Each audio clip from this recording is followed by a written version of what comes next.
ప్రియులైన దేవుని పిల్లలందరికీ, అలాగే లైవ్లో వీక్షిస్తున్నటువంటి ప్రియులైన దేవుని పిల్లలందరికీ మన ప్రభు అయిన క్రీస్తు పేరిట నా హృదయపూర్వక నిండు వందనములు తెలియజేస్తున్నాను. సర్వోన్నతుడు సర్వశక్తుడైన దేవుని మహాకృప నిత్యము మనందరి ఆత్మీయ జీవితాలకు తోడుగా ఉండి సర్వ సమృద్ధికరమైన వాతావరణంలో మనల్ని నిలువబెట్టి నిత్యజీవ ప్రయాణంలో మనందరికీ తోడుగా ఉండి మనల్ని ముందుకు నడిపించునుగాక. ఆమేన్. ప్రార్థన చేసుకుని వాక్య ధ్యానంలోనికి అందరం అడుగు పెడదాం. ప్రభువు మన హృదయాలను తన మాటల ద్వారా బలపరచనట్లు, అలాగే మనల్ని తొట్టిల్లిపోకుండా కడవరకు ఈ నిత్యజీవ ప్రయాణంలో మనల్ని కాపాడునట్లు మనమందరం కూడా ఆయన సన్నిధిలో కనిపెట్టి జీవవాక్య ప్రకాశము చేత మన హృదయాలను తెప్పరిల్ల చేసుకోవాలి. గనుక ఆసక్తి కలిగి ఆకలి కలిగి హృదయాన్ని దేవుని అక్షయ ఆహారంతో నింపుకోవాలని వచ్చిన వారందరూ కూడా శ్రద్ధాశక్తులు కలిగి భయభక్తులు కలిగి దేవుని మాటలు వినాలని మీ అందరినీ ప్రేమపూర్వకంగా నేను కోరుతున్నాను. ఏ మాట కూడా విడిచిపెట్టకుండా చక్కగా ప్రతి మాట మన హృదయంలో భద్రపరచబడి అది 30దంతులుగా 60దంతులుగా 100ంతులుగా ఫలించి దేవునికి మహిమ తీసుకొచ్చే విధంగా మనం అందరం ఉందాం. తలలు వంచండి, ప్రార్థన చేద్దాం. పరిశుద్ధుడ, ప్రేమగల తండ్రి, కృపగల దేవ, మీ పవిత్ర నామానికి స్తుతులు స్తోత్రాలు చెల్లిస్తున్నాం తండ్రి. ఈ విధంగా మమ్మల్ని గడిచిన కాలం అంతా మీ చల్లని కృపలో భద్రపరిచి మరలా ఈరోజు ఈ విధంగా మీ సన్నిధిలో కనబడడానికి, మీ సన్నిధిలో సమకూర్చబడ్డానికి మీరిచ్చినటువంటి అవకాశాన్ని బట్టి ఏమిచ్చి మీ రుణం తీర్చుకోగలం తండ్రి. ప్రభా, ఈ నెల 29వ తేదీ కాకినాడలో జరగబోతున్నటువంటి ఆత్మీయ ఆశీర్వాద సదస్సు నిమిత్తమై ప్రార్థిస్తున్నాం. చక్కగా కార్యాన్ని ఘనంగా జరిగించండి. మీరు మా అందరికీ తోడుగా ఉండండి. అనేక మందిని మీ వాక్య ప్రకాశము చేత ప్రభువా లేవనెత్తమని, తేజరిల్లేలా చేయమని వేడుకుంటున్నాం. అలాగే ఈ సభల నిమిత్తం సహకారులుగా ఉన్న గ్రూపులో ఉన్నటువంటి సహకారుల యొక్క పేర్లు జీవగ్రంథములో అనే గ్రూపులో ఉన్నటువంటి బిడ్డల్ని, వారి కుటుంబాల్ని దీవించండి, ఆశీర్వదించండి. వారు చేస్తున్న పనిపాటల్లో, వారి ప్రయాణాల్లో తోడుగా ఉండండి. వారి ఇరుకులలో నుండి, ఇబ్బందుల నుండి వీరు విడిపించండి. శక్తిగల, ప్రభావము గల మీ యొక్క నామములో వారిని భద్రపరిచి వారి ద్వారా ఇంకా అనేక కార్యాలు జరిగించమని ప్రభా, ఇంకా మా మినిస్ట్రీ ద్వారా అనేక పరిచర్యలు జరగడానికి, ఇంకా అనేక గొప్ప కార్యాలు జరగడానికి మీ సహాయము దయచేయమని వేడుకుంటున్నాం తండ్రి. అలాగే ఈ దినపు ఆదివారపు ఆహారమును మీ బిడ్డలకు పంచిపెడుతూ ఉండగా శక్తినివ్వండి తండ్రి, బలాన్నివ్వండి. మీ ఆత్మ ప్రభావము చేత, మీ ఆత్మశక్తి చేత నన్ను నిలబెట్టుకుని తండ్రి, నన్ను మరుగు చేసి తండ్రి, మీ ఆత్మశక్తి ద్వారా నాతో మాట్లాడమని, నాలో నుండి మాట్లాడమని, జీవజల నదులు ప్రవహింపజేసి అవి మీ బిడ్డల హృదయాలను తడుపునట్లుగా అనేక మంది సత్యవాక్యం పట్ల ఇంకా బలమైన ఆసక్తి కలిగి, ప్రేమ కలిగి ముందుకు కొనసాగునట్లుగా సహాయము దయచేయమని వేడుకుంటున్నాను తండ్రి. జీవము గల దేవా, జీవాధిపతి, పిల్లలందరినీ దీవించండి, ఆశీర్వదించండి. మీ కృపా బాహుళ్యము చొప్పున కరుణించండి, కనికరించండి. ఎల్లవేళలా తండ్రి మీ నామాన్ని మహిమపరిచే గుంపులో మేమందరము ఉండడానికి, మా బ్రతుకు కాలం అంతయు మీ పనులలో పాలిభాగం తీసుకోవడానికి, సహకారులుగా మీ కార్యాభివృద్ధి అందేపటికీ ఆసక్తిపరులుగా జీవించడానికి, ఈ జీవితం విలువ తెలుసుకోవడానికి మీ సహాయమును మాకు అనుగ్రహించమని ఘనత, మహిమ, ప్రభావములు మీకు మాత్రమే చెల్లిస్తూ నిలబడి ఈ ప్రార్థనలో నాతో ఏకీభవిస్తున్న బిడ్డలకు, అలాగే లైవ్ ద్వారా వీక్షిస్తూ ఈ ప్రార్థనలో నాతో ఏకీభవిస్తున్న పిల్లలందరికీ మీ నిత్యాశీర్వాదము, నిత్య కాపుదల వారి తలల మీద ప్రకాశింపజేయమని యేసుక్రీస్తు వారి దివ్యనామంలో ఈ ప్రార్థన మనవులు సమర్పించి జవాబు మీ యొద్ద నుండి పొందుకుంటున్నాం మా కన్న తండ్రి. ఆమేన్. దయచేసి అందరూ కూర్చోండి. ప్రియమైన దేవుని సంఘమా, సర్వశక్తుడకు దేవుడు, సర్వోన్నతుడకు ప్రభు మనల్ని ప్రేమించారు, సజీవుల లెక్కలో ఉంచారు. ఈ విధంగా ఆయన ఆరాధించడానికి మనం అందరం ఈ విధంగా కూడుకొని ఈ స్థలంలో సమకూర్చబడుటకు మనకు విలువైన అవకాశాన్ని ప్రసాదించారు. మనం అనేక మార్లు తప్పిపోతున్నప్పటికీ, అనేక మార్లు పడిపోతున్నప్పటికీ మరలా మనల్ని నిలబెడుతూ స్థిరంగా ఉంచడానికి మనకి బుద్ధి చెబుతూ, జ్ఞానం నేర్పిస్తూ, వివేకం నేర్పిస్తూ, అనేక మంది పిల్లలను తాను ఏర్పాటు చేసుకుని అనేక మంది బిడ్డల ద్వారా ఈ సత్యవాక్యమును వ్యాప్తి చేయిస్తూ మీ దాకా దాన్ని రప్పిస్తూ, దొరకని వారికి దొరికేలా చేస్తూ, మహిమగల దేవుడు తన ప్రకాశమును మన మీద వెలుగొందేలా చేస్తున్నారు. సో దేవాది దేవుడు మనల్ని ప్రేమిస్తున్నారు అనడానికి ఇది నిదర్శనం. ఆయన కృపా కనికరం మన పట్ల ఎల్లప్పుడూ ఉంటుందనడానికి ఇది నిదర్శనం. మనం సజీవులుగా ఉన్నాం. ఈరోజు మరలా సంఘంలో సమకూర్చబడి ప్రభువును ఆత్మతో, సత్యముతో ఆరాధిస్తున్నాం. ప్రియులారా, మీ అందరికీ తెలుసు, జీవితం అనేది ఒక మర్మమైనది. దేవుడు అనేక విషయాలు మానవుడికి మర్మంగానే ఉంచారు. అందులో జీవితం అనేది ప్రత్యేకంగా ఒక మర్మమైనది అని చెప్పాలి. ఎందుకంటే ఈ జీవితంలో జరిగే సంఘటనలు కానివ్వండి, అవి సంతోషకరమైనవైనా దుఃఖకరమైనవైనా, అవి మనకు ఉపయోగపడేవైనా మన నష్టానికి నడిపించేవైనా, అవి ఎలాంటివైనా సరే అవి ఎదురయ్యేంత వరకు కూడా మనకు వాటి మీద ఎలాంటి అవగాహన ఉండదు. అందుకే మర్మము లేదా రహస్యము అంటున్నాను ఈ జీవితాన్ని గురించి. చాలామంది ఈ జీవితంలోకి వచ్చారు, జీవితాన్ని ప్రభు దగ్గర నుంచి తీసుకున్నారు. వాళ్ళు అర్ధాంతరంగా తమ జీవితాన్ని ముగించుకొని లోకం నుంచి వెళ్ళిపోయారు. వాళ్ళు వెళ్ళిపోతారన్న సంగతి వాళ్ళకు కూడా తెలీదు, తమతో ఉన్న వాళ్ళకి తెలీదు, చుట్టూ ఉన్న వాళ్ళకి తెలీదు, ఎవరికి తెలీదు. వారి జీవితం అక్కడితో ముగిసిపోయింది, వాళ్ళు వెళ్ళిపోయారు. ఈరోజు కూడా మనకి జీవితం ఉంది.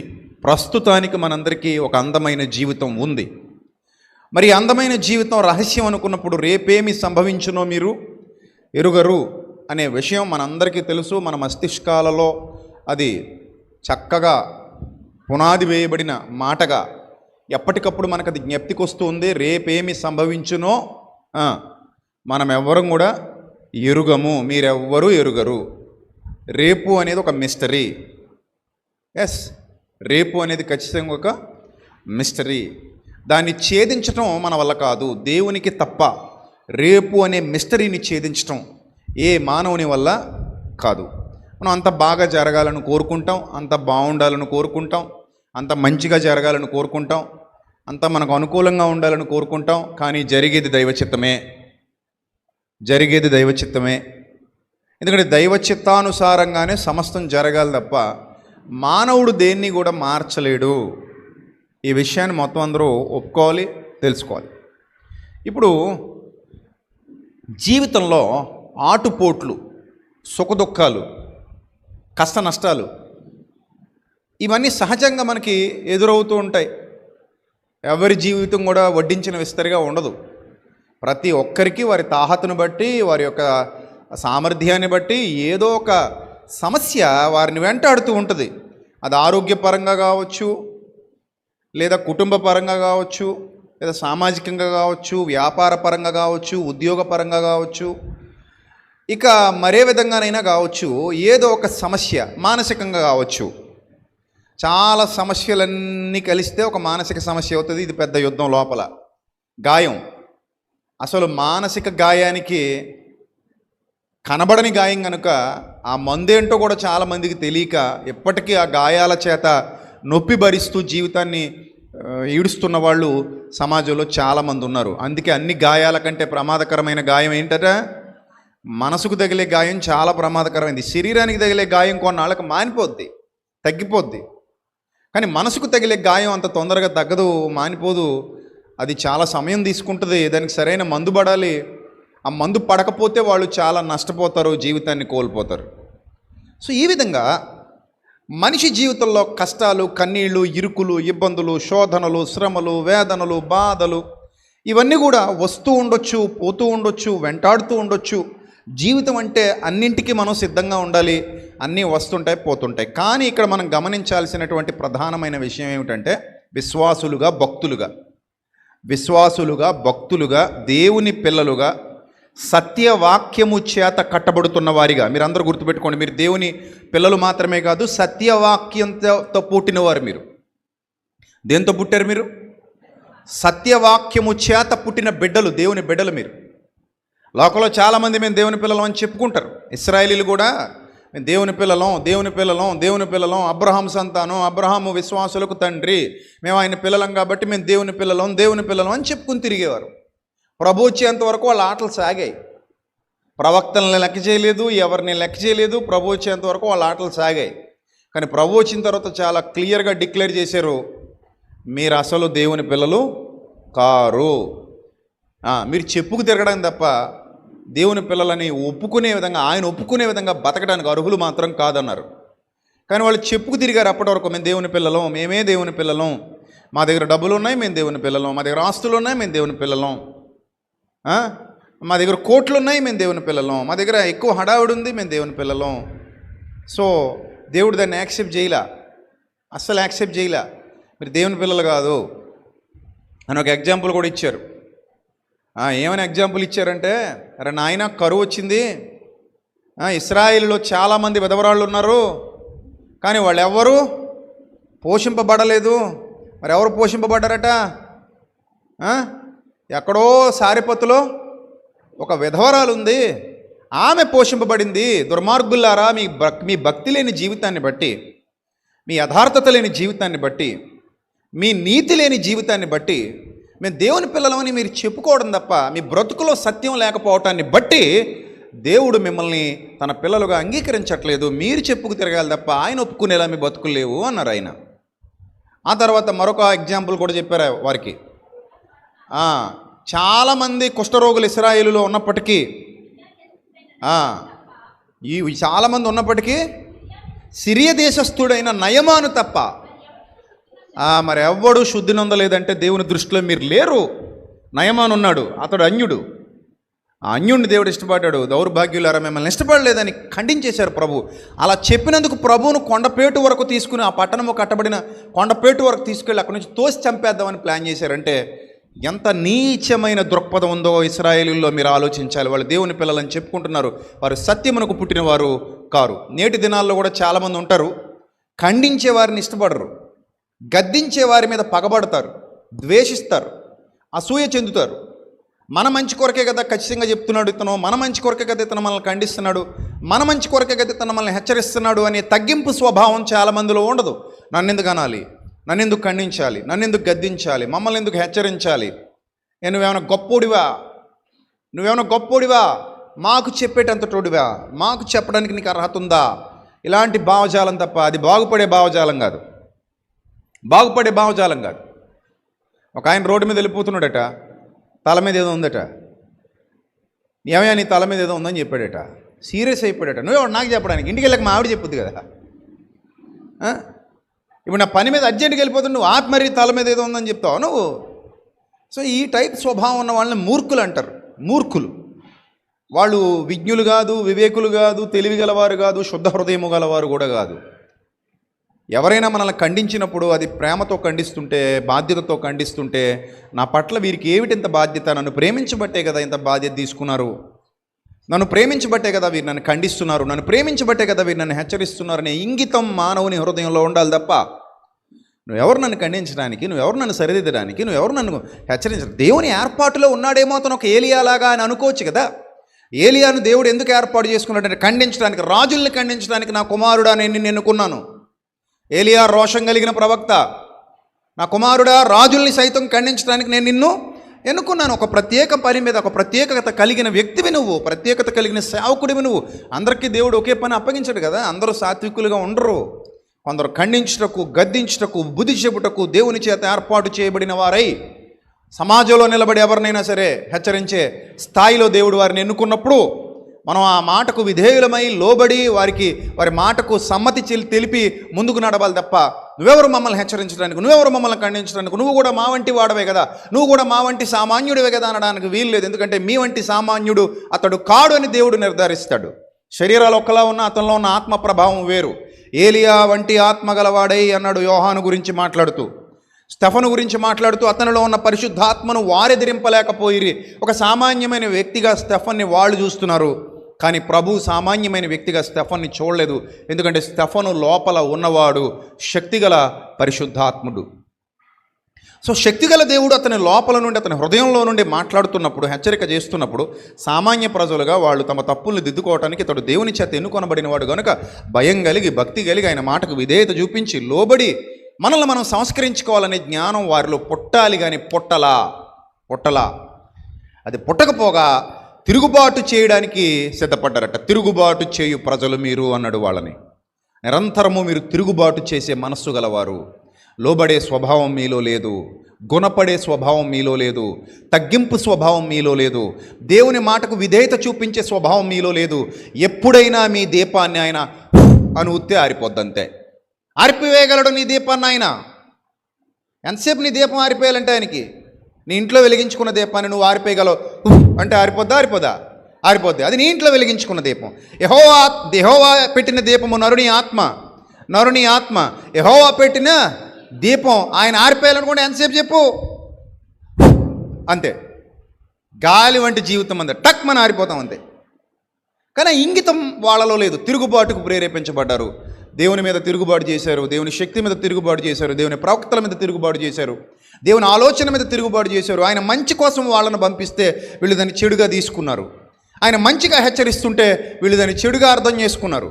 ఆయన ప్రేమతో హెచ్చరిస్తుంటే వీరు ద్వేషంతో తిరగబడ్డారు, ద్వేషంతో సమాధానం ఇచ్చారు. కాబట్టి దేవుడు తన కుమారుడైన క్రీస్తు ద్వారా వాళ్ళకి చేసినటువంటి హెచ్చరిక, అరే నాయన, మీరు దేవుని పిల్లలైతే కారు, మీరు సత్యమునకు పుట్టినవారు కారు, సత్యము సంత వీధుల్లో పడేశారు, మీరు సత్యాన్ని సంత వీధుల్లో పడేశారు. మీరు మీ పై రూపాన్ని చూసుకొని మురిసిపోతున్నారు. మీరు మీ పై రూపాన్ని చూసుకొని, మీ వ్యక్తిగత వస్తుగత సముదాయాన్ని చూసుకొని మురిసిపోతున్నారు. మీరు వాటిని చూసి మురిసిపోవాల్సిన వారు కారు. మీరు దానివల్ల మీకు ప్రయోజనం లేదు, అసలు లేదు. మీకు మేలు జరగనుగాక జరగదు, కీడే మీకు సంభవిస్తుంది అన్నాడు ప్రవక్త. కాబట్టి యేసు ప్రభు వారు చెప్పిన మాట వాళ్ళు స్వీకరించారా పాజిటివ్గా అంటే నో, స్వీకరించాలా. అది పచ్చి నిజం, ఆయన చెప్పింది పచ్చి నిజం, నిజమే. ఇశ్రాయేలులో బోలెడంత మంది విధవరాళ్ళు ఉన్నారు, కానీ ఎవరి యొద్దకు పంపబడలేదు. సారిపతి విధవరాల యొద్దకి ఏలియా పంపబడ్డాడు. ఏలియా దినములలో భయంకరమైన కరువు సంభవించిన పరిస్థితిలో 3 ఏండ్ల 6 నెలలు ఆకాశము మూయబడి వర్షం లేక దేశమందంతటా కరువు విలయతాండవం చేస్తున్నప్పుడు, ఎంతోమంది ఆకలికి చచ్చిపోతున్నప్పుడు, భయంకరమైన పరిస్థితులు దేవుని పిల్లలమని చెప్పుకుంటున్న వాళ్ళ మధ్యలో జరుగుతున్నప్పుడు, అనేక మంది విధవరాళ్ళు ఉన్నా కూడా ఎవరి మీద దేవుని కరుణ కురవలేదు. వర్షం ఎక్కడ కురుస్తుంది ఎక్కడ కురవదో మన చేతుల్లో లేదు. ఒక చోట కురవచ్చు, ఒక చోట కురవకపోవచ్చు. అప్పుడప్పుడు మనం బండి మీద వెళ్తూ ఉంటాం. మన జీవితంలో చాలాసార్లు చూసిందే అది. మీరు వాహనం మీద వెళ్ళిపోతున్నప్పుడు ఆ ఊరంతా విపరీతమైన వర్షం కురుస్తూ ఉంటుంది. జస్ట్ పొలిమేర దాటగానే వర్షం ఉంటుంది, అక్కడ ఎండ కాస్తుంటుంది. మనం ఆశ్చర్యపోతాం, ఇదేంది ఇది, మొత్తం బట్టలు తడిసిపోయి నాకు ఇక్కడ అందరూ చక్కగా తిరుగుతున్నారు, అక్కడ వర్షం ఉంది, ఊరు దాటిన తర్వాత ఏం లేదు, వర్షం లేదు. అంటే అక్కడ కురుస్తోంది, ఇక్కడ ఏమవ్వట్లేదు, కురవట్లేదు. దేవుని కరుణ కూడా అంతే. గుర్తుపెట్టుకో బాగా, ఎక్కడ కురవాలి, ఎవరి మీద కురవాలి ఆయన ఇష్టం. మనం ఎవరుంటే డిసైడ్ చేయడానికి? నువ్వు నేను డిసైడ్ చేయగలవా? నేను ఈమె మీద నా కరుణ కురవాలి, కురిపిస్తాడు ఆయన ఇష్టం, నువ్వు నచ్చాలి ఆయనకి. ఇతని మీద నా కరుణ కురవాలి, కురిపిస్తాడు ఆయన ఇష్టం, నువ్వు నచ్చాలి. అర్థమైందా? నువ్వు నచ్చలేదు, నీ మీద ఆయన కరుణ కురవదు, రాదంతే. ఇప్పుడు ఇశ్రాయేలీయులకి మేలు ఎందుకు జరగలేదు? జరగదు, వాళ్ళు సత్యానికి పుట్టిన వాళ్ళు కాదు. వాళ్ళు సత్యంలో పుట్టలేదు, వాళ్ళు సత్యానికి బతకట్లేదు. వాళ్ళు ఏం చేస్తున్నారు? నీతిమాలిన క్రియలు చేస్తున్నారు. అందుకే అనేక మంది విధవరాలు ఉండినను ఆయన కరుణ వారిపై కురవలేదట, ఆయన కృప వారి మీదకి రాలేదట, ఆయన దయ వారి మీదకి రాలేదట. మరి ఏమొచ్చింది? శాపం వచ్చింది. మర్చిపోకూడదు. జీవితం మనం మాట్లాడుకున్నాం కదా, జీవితం రహస్యం. It's a mysterious life. ఏంటంటే మిస్టరీతో కూడుకున్నటువంటి జీవితం. రేపేమి సంభవించునో మీకెవ్వరికీ తెలీదు. ప్రభువే అన్నాడు, నాకు తెలిసిన ఎవరైనా ముందుకు వచ్చినా అది నిజం కాదు, తెలీదు, ఎవరికి తెలీదు. రేపు అనేది ఒకటి ఉందని మనకు తెలుసు తప్ప ఆ రేపులో ఏం జరగబోతుంది అనేది మాత్రం మన ఎవరికి తెలీదు. అర్థమైందా? రహస్యం అంతే. అది మంచి అయినా కావచ్చు, చెడైనా కావచ్చు, ఏదైనా ఎదురవచ్చు మనకి. ఇప్పుడు మీరు గమనించండి, మీరు జీవితాన్ని అర్థం చేసుకునే కోణం మారినప్పుడు జీవించే విధానం కూడా మారుతుంది. జీవితాన్ని అర్థం చేసుకునే కోణం మీ బ్రతుకులో మారినప్పుడు జీవించే విధానం కూడా మారదు. ఇప్పుడు గమనించండి, ఇశ్రాయేలీయుల జీవితంలో దేవుని యొక్క ఏర్పాటు ఇది అని తెలుసుకోలేక వాళ్ళు తిరుగుబాటు చేశారు. తిరుగుబాటు చేసి దేవునికి దూరం అయ్యారు. తద్వారా మేలు పొందుకున్నారా, కీడు పొందుకున్నారా? కీడే పొందుకున్నారు. దెబ్బల మీద దెబ్బలు తగిలాయి, దెబ్బల మీద దెబ్బలు. జాతి మొత్తం నాశనానికి వెళ్ళింది. సత్య విధేయులు కాకపోవడం వల్ల, సత్యానికి దేవుని వాక్కుకు లోబడకపోవటం వల్ల. ఆయన నాకు చెప్పాడు కదా, అందరూ విన్నారు నేను ఎందుకు వినలేదని ఇంగితం లేదు వాళ్ళకి. అందరూ వింటున్నారు, నేను వినట్లేదు. అందరు నేర్చుకుంటున్నారు, నేను నేర్చుకోవట్లేదు. అందరు పని చేస్తున్నారు, నేను మాత్రం చేయట్లేదు. అందరూ సహకరిస్తున్నారు, నేను మాత్రం సహకరించట్లేదు. అందరూ ముందుకెళ్తున్నారు, నేను మాత్రం ముందుకెళ్ళట్లా. ఏంటి నాలో ఉన్న లోపం? అవును, నాలో ఒక జిడ్డు స్వభావం ఉంది, ఒక మూర్ఖత్వపు స్వభావం ఉంది. అది నన్ను ముందుకు కదలనివ్వట్లేదు, అది నన్ను గుప్పిలు విప్పనివ్వట్లేదు, అది నన్ను కాలు కదపనివ్వట్లేదు, అది నన్ను నోరు తెరవనివ్వట్లేదు, అది నన్ను చూడనివ్వట్లేదు అని ఇంగితం వాళ్ళకి పనిచేస్తే నాలో మిస్టేక్ ఉందని దిద్దుకునేవారు. కానీ అది ఎందుకో వాళ్ళలో వర్క్ చేయలేదు. చేయకపోవడం వల్ల మనం చేసేదే రైట్ అనుకున్నాడు. ఒకడు నడుచు మార్గము వానికి ఎలా కనబడుతుందట? ఎలా కనబడుతుందట? సరి అయినదిగా కనబడదట. నీ ఆలోచన, నా ఆలోచనే కరెక్ట్ అంటాడు చూడండి. మూర్ఖుడు. ఎవడు చెప్పినా వెండి ఇంకా నేను చెప్పిందే కరెక్ట్, నా ఆలోచనే కరెక్ట్, ఇంకా దూకే ఇందులో. అలా కాదు, చచ్చిపోతామేమో, ఏం పర్లేదు దూకే, నేను చెప్పిందే రైట్. దాన్ని ఏ స్వభావం అంటారు? మూర్ఖత. ఏంటట? మూర్ఖత. ఆ మూర్ఖతను అనుసరించి నడుచుకున్నారు వాళ్ళు. సో దానివల్ల ప్రయోజనము కాని స్థితిగతులు వాళ్ళకి ఎదురయ్యాయి. సరే, యేసుప్రభు వారు వచ్చారు, చెప్పారు. ఎంత బుద్ధి చెప్పినా మూర్ఖులకి అర్థం కాలేదు కనుక అప్పుడు క్లారిటీ ఇచ్చారు. నాయన, మీ మీద దేవుని కరుణ కురవట్లేదు, మీ మీద ఆయన కృపలేదు, ఆయన దయ మీ మీద లేదు. ఎందుకంటే మీరు ఆయన మాట వినువారు కారు, మీరు ఆయన మాటకు లోబడే స్వభావం కలిగిన వారు కారు. అందుకే ఎంతమంది ఉన్నా సారిపతి విధవరాలు లక్కీ లాటరీ కొట్టేసింది, ఎంతమంది ఉన్నా నయమాన్ లక్కీ లాటరీ కొట్టేశాడు, మీకు ఎవరికి అది రాలేదంటే దానికి కారణం మీ క్రియలే, మీ మూర్ఖ స్వభావమే. లోబడనొల్లని ప్రజల వైపు దినమెల్ల ఆయన తన చేతులు చాపుచున్నాడు, పిలుస్తున్నాడు. వారు లోబడట్లేదు, లోబడే స్వభావం వాళ్ళలో లేదు గనుక వాళ్లకు దేవుని యొక్క దీవెనాశీర్వాదాలు లభించట్లేదు, ఆయన కృప లభించట్లేదు. ఈ రహస్య జీవితాన్ని అలా పాడు చేసుకుంటూ పోతున్నారు. జీవితం ఎంత పెద్ద రహస్యం అంటే నీ ఊహలకు కూడా అందదు. ఎన్ని ఊహించుకుంటాను చెప్పండి మనం జీవితం గురించి? అందరూ ఊహించుకునేవాళ్ళు కదా. ఎక్కడ నేను ఊహించుకుంటాను, మీరు ఊహించుకుంటారు, అందరూ ఊహించుకుంటున్నాం. అందులో నా గురించి, నీ గురించి, పిల్లల గురించి, భార్య గురించి, భర్త గురించి, ఉద్యోగాల గురించి, వ్యాపారం గురించి, స్థితిగతుల గురించి, కుటుంబాల గురించి, ఇంటి గురించి, ఆస్తి గురించి, వెండి బంగారాలను గురించి రకరకాల ఊహలు మీ అందరి హృదయాలలో ఉన్నాయా లేవా? ఉన్నాయి కదా. భవిష్యత్తు ఎలా ఉండాలి, ఎలా తీర్చిదిద్దుకోవాలి, ఎలా సెట్ చేసుకోవాలి, ఎలా అలంకరించుకోవాలి, రకరకాల ఊహలు మనల్ని వెంటాడుతున్నాయి. మంచిదే. మరి ఇన్ని ఊహలతో ఉన్నామే, ఈ ఊహలన్నీ నిజం కావాలంటే ఎవరు సంతకం పెట్టాలి? ఏ ఆఫీసర్ సంతకం పెట్టాలి? ఎవరు అనుమతి ఇవ్వాలి? చెప్పండి, మీరే చెప్పండి. ఎవరు అనుమతి ఇస్తే నీ ఊహలన్నీ నిజమవుతాయి? పరలోకపు తండ్రి జీవితం ఇచ్చినవాడు సంతకం పెడితే తప్ప మన ఊహలు ఏవి నిజంగా ఊహలుగానే మిగిలిపోతాయి, కలలుగానే మిగిలిపోతాయి, కలలైపోతాయి. ఎవరు సంతకం పెట్టకపోతే దేవుడి సంతకం. మనకైతే అర్థమై సావదు, ఎప్పటికీ అర్థం అవ్వదు. ఎంత చెవిని ఇల్లు కట్టుకుని బోధ చేసినా కొంతమంది మూర్ఖులకి ఆ బోధ అర్థం కాదు.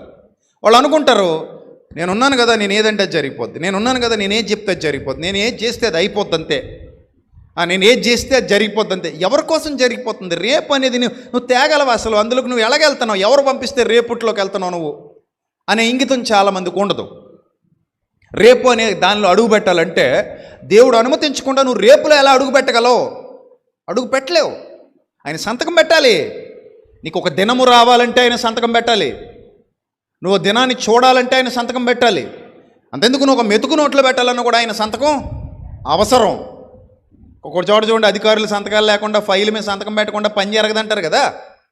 సార్ మీరు సంతకం పెడితే తప్ప నాకు డబ్బులు రావు, మీరు సంతకం పెడితే తప్ప నాకు ఉద్యోగం రాదు, మీరు సంతకం పెడితే తప్ప నేను ఇల్లు కట్టుకోలేను, మీరు సంతకం పెడితే తప్ప నాకేం అవ్వవు, నా జీవితంలో ఏమీ జరగవు అంటే మీ సంతకం అంత విలువైంది. అది కలెక్టర్ గారి సంతకం కావచ్చు, మంత్రి గారి సంతకం కావచ్చు, ఏమైనా అధికారి సంతకం కావచ్చు, ఎవరిదైనా కావచ్చు, మీ సంతకం చాలా విలువైంది. మీరు సంతకం పెట్టకపోతే నాకేం జరగదు. నేనంటాను, వాళ్ళందరికీ ఆయన సంతకం పెట్టకపోతే వాళ్ళ సంతకాలు పెట్టలేరు అంటాను. అవునా కదా? వాళ్ళు కలెక్టర్లు అవ్వచ్చు, అధికారులు అవ్వచ్చు, మంత్రులు అవ్వచ్చు, గొప్పోళ్ళు అవ్వచ్చు, రాజులు అవ్వచ్చు, చక్రవర్తులు అవ్వచ్చు, బిలియనీర్లు అవ్వచ్చు, ఎవరైనా కావచ్చు. పరలోకపు తండ్రి సంతకం పెట్టకపోతే వాళ్ళు ఎవరికీ ఫైల్స్ మీద సంతకాలు పెట్టలేరు. కాబట్టి ఆయన మనకి అనుమతిస్తేనే జీవితం ముందుకు నడుస్తుంది. ఆయన అనుమతి ఇవ్వకపోతే జీవితం ముందుకు నడవదు. ఇది ఎరిగిన వాడు జ్ఞాని, ఇది ఎరిగిన వాడు వివేకి, ఇది ఎరిగిన వాడు తెలివైనోడు ఏం చేస్తాడంటే ఇది ఎక్కడుంటే బాగుంటుంది అని ఆలోచించి తీసుకెళ్ళి ఆయన చేతిలో పెట్టేస్తాడు. అప్పుడప్పుడు చూడండి, పాల ముంచినా నీట ముంచినా మీదే భారం అంటారు కదా. అంటే ఏంటి, ఈ మొక్క నాకు దొరికిందండి, ఎక్కడ పాతితే బాగుంటుంది అని నలుగురిని అడిగితే ఒకడు అన్నాడట, మేడ మీద గొయ్యి దవ్వి ఆ కాంక్రీట్లో పెట్టేయి, ఎండ బాగా తగులుద్ది, మేడ మీద మొక్క మొలిసిపోద్ది. విన్నాం అనుకోండి, నాశనం. అంటే మొక్క అమ్మ అక్కడ ఇక్కడ కంటే కూడా గ్యాస్ పొయ్యి మీద వేయమ్మ బాగుంటుంది, గ్యాస్ పొయ్యి మీద మొక్క మొలిస్తే ఇంకా బాగుంటుందమ్మా, పెద్ద హీట్ రాకుండా అటుపక్క ఇటుపక్క మంట, మధ్యలో చెట్టు, చాలా బాగుంది కదా ప్లాను. ఇంకో పిచ్చోడు అనమాట, పిచ్చోడు. సో ఇలాగ చాలామంది దగ్గర సలహాలు అడిగినప్పుడు మనకి పిచ్చి సలహాలు ఇస్తూ ఉంటారు. పనికి మాలిన సలహాలు ఇస్తూ ఉంటారు. నువ్వు ఇలా చేయి, అలా చేయి, అది చేస్తే బాగుంటుంది, ఇది చేస్తే బాగుంటుంది. సో వాళ్ళ సలహాలు విన్నాం అనుకోండి, ఏమైపోయినట్టు? గోతులో పడిపోయినట్టే, నిండా మునిగిపోయినట్టే, సర్వం నాశనం. సో కాబట్టి ఎవరి సలహా వింటే మనం బాగుపడతాం అంటే జీవితం ఇచ్చిన వాడి సలహా వింటే బాగుపడతాం. ఎవరి సలహా వింటే బాగుపడతాం? జీవితం ఇచ్చిన వాడి సలహా వింటే బాగుపడతాం. చాలా రోజుల క్రిందట డస్టర్ అని ఒక కారు కొన్నాం. ఇప్పుడు లక్ష్మణ్ వాడుతున్నది. చాలా రోజుల కిందట తక్కువలో వస్తుంది కదా అని వరద బండి తెచ్చాం. సో అది రెడీ అవ్వడానికి ఇంచుమించు సంవత్సరం పట్టింది.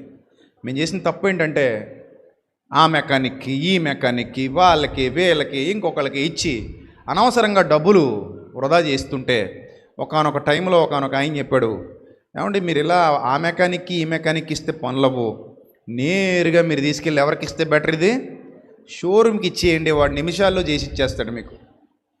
మీరు ఎవరి దగ్గర ఇచ్చారంటే తప్పుడు సలహాలు వినడం వల్ల అన్నట్టు ఇదంతా తప్పుడు సలహాలు, తప్పుడు వ్యక్తుల సలహాలు. సో ఇచ్చేసాం, ఎవరికో ఇచ్చేసాం, ఏదో జరుగుతుంది, ఏదో అవుతుంది. కానీ ఎప్పుడైతే మనం సరిగా ఒక కరెక్ట్ వ్యక్తి చేతిలో దాన్ని పెట్టామో నిమిషాల మీద చేసి ఇచ్చేస్తాడు.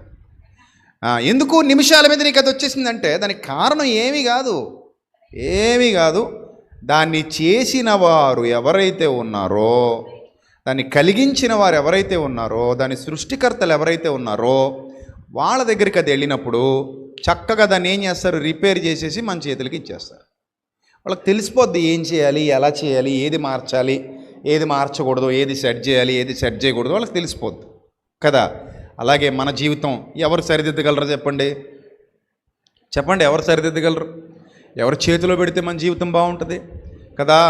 ఆయన కృపగల హస్తాలకు అప్పగించమన్నాడు. అందుకే ఆయన దయగల హస్తాలకు నీ జీవితాన్ని అప్పగించుకో, మోకరించి ప్రార్థించు, ప్రభువా నీ వాడను తండ్రి, నీ దానను ప్రభువా, నీకు నచ్చిన మార్గాల్లో నన్ను నడిపించు తండ్రి. నాకు నచ్చిన మార్గాల్లో నేను నడవాలనుకుంటున్నాను కానీ అది మంచిది కాదని నాకు తెలుసు ప్రభువా. ఇప్పటికే చాలా రాంగ్ రూట్లు తీసేసుకున్నాను. ఏ రూట్లో? రైట్ రూట్స్ కాదు అవి, రాంగ్ రూట్స్. చాలా రాంగ్ రూట్స్లో వెళ్ళిపోయాను తండ్రి. ఇంకా వెళ్ళిపోతే నేను కనబడకుండా పోతాను. సో కనబడకుండా పోయే ఆ స్థితి నాకు వద్దు, కానీ నన్ను సరి అయిన దారిలో, రుజు మార్గంలో, నిజమైన సత్య మార్గంలో నడిపించు అని ఎవరు కోరుకుంటారో వాళ్ళు యథార్థవంతులైన దేవుని పిల్లలు. వాళ్ళే సత్యమునకు పుట్టినవారు. ఎవరు? దేనికి పుట్టినవారు? సత్యమునకు పుట్టినవారు. సత్యమునకు పుట్టాలి. మీరు దేవుని వలన పుట్టినవారే అన్నాడు కానీ మనుషుల వల్ల పుట్టినవారు కాదు. మానుషేచ్ఛ వలనైనను శరీరేచ్ఛ వలనైనను పుట్టినవారు కారు, మీరు దేవుని వలన పుట్టినవారు అన్నాడు. అవును, నేను సత్యానికి పుట్టాలి, అప్పుడు నేను నిత్యజీవానికి వెళ్తాను. అసత్యానికి పుట్టినవాడు ఎవడు నిత్యజీవానికి వెళ్ళడు. ఇశ్రాయేలీలు లయమైపోయినట్టు, ఇశ్రాయేలీలు నాశనం అయిపోయినట్టు నాశనం అయిపోతాడు. వాళ్ళు అలాగే నాశనం అయిపోయారు. వాళ్ళ జీవితం అలాగే నాశనం అయిపోయింది. కానీ చచ్చిపోయేంత వరకు కూడా ఏమనుకుని చచ్చిపోయారు వాళ్ళు? దేవుని సంతానం అంటే ప్రభు అంటారు, సర్ప సంతానమా, అపవాది పిల్లలారా, మీరు మీ తండ్రి యగు అపవాది సంబంధులు, మీరు వాడి దురాశలు నెరవేర్చగోరుతున్నారు. నీ హృదయం నిండా ఎప్పుడైనా ఎవరు దరిద్రులారా దేవుని ఆలోచనలు ఉంటాయా మీ హృదయాల్లో? ఎప్పుడైనా మీ హృదయాల్లో దేవుని ఆలోచనలు ఉంటాయా? దుర్మార్గపు స్వభావం గలవారులారా అని ఆయన అన్నాడు. అందుకే మీరు అపవాది సంతానం అన్నాడు. ఏ మనిషి హృదయంలో అయితే, ఏ మనిషి మనస్సులో అయితే నిత్యం సాతాను ఆలోచనలు తిరుగుతున్నాయో, చీకటి ఆలోచనలు తిరుగుతున్నాయో, లోక సంబంధమైన ఆలోచనలు తిరుగుతున్నాయో, ఏ హృదయంలో అయితే ఈ చెత్త అంతా పేరుకుపోయి రోజు వాటి గురించే ఇంకా అవే అవే అవే అవే అవి తప్ప ఇంకా మంచి ఆలోచనలు రావా ఆ చెత్త హృదయంలో. అలాంటి వాళ్ళందరూ మేము దేవుని పిల్లలం అంటే దేవుడు ఒప్పుకుంటాడా చెప్పండి? ఒప్పుకోడు. చిచ్చి నువ్వు అసలు నా కుమార్తెవు కాదు, నువ్వు నా కుమారుడు కాదు, గెట్అవుట్ అంటాడు. ఎందుకు గెట్అవుట్ అంటాడంటే నీ లోపల తిరుగుతున్నవి ఏవి ఆయన బీజాలు కావవి. లోపల తిరుగుతున్నవి చూడు ఆలోచనలు, అవి ఏవి ఆయనవి కావు, ఆయనకి సంబంధించినవి కావు. ఆయనకి సంబంధించినవి కానప్పుడు ప్రభువా నేను నీ వాడను, నీ దానను, నీ బిడ్డను అంటే గెట్ అవుట్, గెట్ లాస్ట్. అదొకటే ఆన్సర్ వస్తుంది మనకి దేవుని దగ్గర నుంచి. మీరు బాగా ఆలోచన చేయండి. అప్పుడు మనం ఒక అర్హత కోల్పోయాం. ఏ అర్హత కోల్పోయామంటే నేను దేవుని కుమారుడను చెప్పుకునే అర్హత కోల్పోయాం. నేను దేవుని కుమార్తెను చెప్పుకునే అర్హత కోల్పోయాం. ఎందుకంటే ఆయన ఆగమంటే ఆగాలి, నడవమంటే నడవాలి, కదలమంటే కదలాలి, కూర్చోమంటే కూర్చోవాలి, నిలబడమంటే నిలబడాలి, మాట్లాడమంటే మాట్లాడాలి. మౌనంగా ఉండమంటే మౌనంగా ఉండమని. అది దేవుని కుమారుడి లక్షణం. నీ ప్రవర్తన అంతటి యందు ఆయన అధికారమునకు ఒప్పుకో. నీ ప్రవర్తన అంతటి యందు ఆయన అధికారమునకు ఒప్పుకో. ఆయన ఏది చెప్తే అది చెయ్యి. ఆయన ఎలా చెప్తే అలా చెయ్యి. ఆయన ఆలోచన బట్టి నడువు. ఆయన ఆలోచన ఇస్తాడు నీకు, దాన్ని బట్టి నడువు. ఆయన ఆజ్ఞలను గౌరవించు, శిరసావహించు. ఆయన చెప్పిన పని చెప్పినట్టు చెయ్యి, తూచా తప్పకుండా పాటించు. చక్కగా ఆయన మార్గాల్లో ఉండు. నిన్ను దీవించినా, హెచ్చించినా, ఆశీర్వదించినా, నీ స్థితిగతులు మార్చినా, నిలబెట్టినా, ఏం చేసినా ఎవరు చేస్తారు? దేవుడు చేస్తాడు, చేయగలడు. ఆయన సమర్థుడు. నువ్వు ఆయన పెట్టిన దీపానివి. నువ్వు గాలేస్తే ఆరిపోకుండా కాపాడగలడు. నూనె అయిపోతుంటే ఇంకా నిన్ను ప్రజ్వరిల్లేలా చేయడానికి కాసింత నూనె పోయగలడు. దీపస్తంభం మీద పెట్టి అనేకులకు నిన్ను వెలుగుగా చేయగలడు. ఆయనకి అసాధ్యమైంది ఏదీ లేదు. ఆయన ఏదైనా చేయగలడు నీ విషయంలో, నీ జీవితంలో. నువ్వు నమ్మాలి. నమ్ముట నీ వలనైతే నమ్మువానికి సమస్తము సాధ్యమే అన్నాడు ప్రభు. కనుక ఆ విశ్వాసం మనలో ఉండాలి. ఇప్పుడు జీవితం గురించి కొన్ని విషయాలు మీకు చెప్తాను, జాగ్రత్తగా వినండి. ఇదంతా మనకు అర్థమైన తర్వాత సత్యమునకు పుట్టిన దేవుని పిల్లలుగా సత్యవాక్యము ద్వారా, లోకంలో చాలా చోట్ల వాక్యం ప్రకటింపబడుతుంది. మీరు ఎక్కడైనా వినొచ్చు, ఎక్కడికైనా పోవచ్చు. ఎందుకంటే ఈ రోజుల్లో సంఘాలకు కరువు లేదు, పాస్టర్లకు కొదువు లేదు, సేవకులకు కొదువు లేదు. పుట్టగొడుగుల్లో ఉన్నారు మనోళ్ళు. కానీ అందరూ సత్యం చెప్పేవాళ్ళ కాదు. ఎక్కడికి వెళ్తే సత్యం దొరుకుతుంది అని వెతుక్కొని ఇంత దూరం వచ్చారు మీరు. అవునా కాదా? మిమ్మల్ని మీలో ఎవరిని నేను బలవంత పెట్టి రండి రండి రండి అని నేను అనలేదు. మిమ్మల్ని అననా? నేను అనలా. నేను ఎప్పుడు అలాంటి బోర్డులు పెట్టను. మీ దుఃఖ దినములు సమాప్తములను వచ్చేయండి, మీ అప్పులన్నీ తీరిపోతాయి, నా దగ్గరికి వచ్చేయండి, మీ రోగాలన్నీ ఇలా చిటికల మీద తీసి పడేస్తాను వచ్చేయండి అని అబద్ధాలు చెప్పి ఆకర్షించే బ్యాచ్ కాదు. అలాగనుకుంటే ఈరోజు ఈ ఊరు పట్టదు.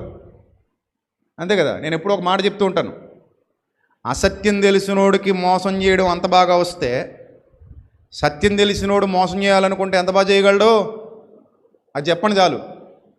అవునా? అసత్యం తెలిసినోడే మోసం చేయాలనుకుంటే, అంత బాగా మోసం చేస్తుంటే, ఒకవేళ సత్యం తెలిసినోడు కూడా మోసం చేయాలని సిద్ధపడితే ఎలా ఉంటుంది చెప్పండి? ఎవడు పట్టుకోలేడు. ఎవడి వల్ల కాదు, అసలు సాధ్యం కూడా కాదు ఎవరికి. అంత బాగా చేయొచ్చు. పోలీసే దొంగ అయితే ఇంకెవడు పట్టుకుంటాడు? సూపర్ ఉంటుంది. ఇంక మరి పోలీసే ఏమయ్యాడు? దొంగ అయ్యాడు. అప్పుడు ఏమవుతుంది? అబ్బో తిరిగిలేదు, ఇంకా ఏమైనా చేయొచ్చు. ఇంకా పోలీసే దొంగ, కంచే చేయని వేసింది అన్నట్టు. సో కాబట్టి ఈరోజు అలాంటి సత్యానికి నిలబడ్డాం కాబట్టే, సత్యాన్ని ప్రకటిస్తున్నాం కాబట్టే లక్షలాది మంది ప్రజలు ఈరోజు సత్యాన్ని వెంబడిస్తున్నారు. వేలాది మంది, లక్షలాది మంది ప్రజలు సత్యాన్ని ఆశ్రయిస్తున్నారు. ఇది సత్యవాక్యం, ఉన్నదన్నట్టుగా బోధిస్తున్నారు. మనకి ఆహారం కావాలి అని ఎక్కడెక్కడి నుంచో వెతుక్కుంటూ ఆహారం కోసం వస్తున్నారంటే వాళ్ళు కేవలం దేవుని మాటకు పట్టబడిన దేవుని పిల్లల గుంపు. అది వారు దీవించబడతారు, వారు ఆశీర్వదింపబడతారు. ఎందుకంటే వారికి తెలిసింది ఏది నిజమో, ఏది అబద్ధమో, ఏది మోసం, ఏది మంచి వాళ్ళకి అర్థమైంది. కనుక వాళ్ళు ఖచ్చితంగా వారి దీపం ఆరిపోదు. భక్తిహీనుల గుడారములు నిర్మూలమగును కానీ నీతిమంతుల గుడారములు నిర్మూలము కావు. నీతిమంతుల గుడారము సదాకాలము నిలుచును అన్నాడు దేవుడు. దేవుని నామానికి మహిమ కలుగునుగా. నీతిమంతుల గుడారం ఎప్పటివరకు నిలుస్తుందట? సదాకాలము నిలుచును. ఏ అపాయము సంభవించకుండా ఆయన నీతిమంతుల గుడారమును కాపాడువాడు, వారి దీపము వెలిగించువాడు, వారి దీపం ఆరిపోకుండా రక్షించువాడు. ఆయన వాగ్దానములన్నీ కూడా వారి పట్ల ఏం చేస్తాడు? నెరవేరుస్తాడు. కాబట్టి ప్రియమైన దేవుని ప్రజలారా, మీరు ఆలోచన చేయండి. జీవితం అనే ఈ రహస్య మార్గంలో, రహస్య మార్గం అంటున్నాను పదే పదే మళ్ళీ గుర్తు చేస్తున్నాను. జీవితం అనే రహస్య మార్గంలో రేపేమి సంభవించునో మనకు తెలియనప్పుడు, ప్రభువా నా జీవితాన్ని ఎక్కడ పెడుతున్నాను తెచ్చి? చెప్పండి, అందరు చెప్పండి. ఎక్కడ పెడుతున్నాను ప్రభువా నా జీవితాన్ని తెచ్చి? నీ చేతిలో పెట్టేస్తున్నాను ప్రభువా, నీ చేతిలో పెడుతున్నాను. నడిపించు ప్రభువా, నడిపించు. నీ ఇష్టం, నీ ఇష్టం. మనకి యేసు ప్రభువు మాదిరి, మనకి మాదిరి ఉంచి పోయెను. తన అడుగు జాడల యందు నడుచుకున్నట్లు మనకి ఏముంచిపోయాను? మాదిరి ఉంచి పోయాను. పేతురు పత్రికలో చదువుకుంటాం కదా. తన అడుగు జాడల యందు నడుచుకున్నట్లు మనకి మాదిరి ఉంచి పోయాడు యేసుప్రభు వారు. రైట్. ఇప్పుడు మాదిరి అయిన యేసుప్రభు ఏమన్నాడు తెలుసా తండ్రితో? తండ్రి, నీ చిత్తమైతే ఈ గిన్నె నా యొద్ద నుండి తొలగించు. అయినను ఆల్రెడీ ఒక ప్రసంగం విన్నారు, మాట్లాడాను నేను దాని గురించి. వీర్రాజు గారు రెస్పాండ్ అయ్యారు మైక్ తీసుకుని. సో అందులో నేను చెప్పాను, నా తండ్రి నీ చిత్తమే సిద్ధించునుగాక. అక్కడ ముందు మాట నా చిత్తము కాదు ఉందా లేదా? నా చిత్తము కాదు తండ్రి, నీ చిత్తమే సిద్ధించునుగాక. ఏ పరిస్థితుల్లో అన్నారు? సుఖంగా ఉన్నప్పుడా, బాధలో ఉన్నప్పుడా? ఆ మాట ఎప్పుడు అన్నారు చెప్పండి? ఎప్పుడన్నారు ప్రభు ఆ మాట? బాధలో ఉన్నప్పుడు అన్నారు. అర్థమైందా? సుఖంగా ఉన్నప్పుడు ఆ మాట ఎవడైనా అనగలడు, పెద్ద విషయం ఏం కాదు అది. నీకు 1 కోటి రూపాయలు కలిసి వచ్చినప్పుడు, నువ్వు ఇళ్లలో దిగే రోజున, నువ్వు అనుకున్నట్టుగా నీ కూతురుకో కొడుకో పెళ్లి జరిగే రోజున, లేదా నువ్వు అనుకున్న ఉద్యోగం నీకు వచ్చిన రోజున, మొదటి రోజు ఆఫీస్కి వెళ్ళే రోజున, లేకపోతే నువ్వు వెండి కొనుక్కున్న రోజున, బంగారం కొనుక్కున్న రోజున, భూమి కొనుక్కున్న రోజున ఆనందించే సమయంలో ప్రభువా నీ చిత్తమే సిద్ధించును కాక అనడం పెద్ద విషయమా? చెప్పండి, ఏమైనా విషయమా అదే? ఎవరైనా అంటారు, ఎవరైనా అంటారు. కానీ అలా కాదు.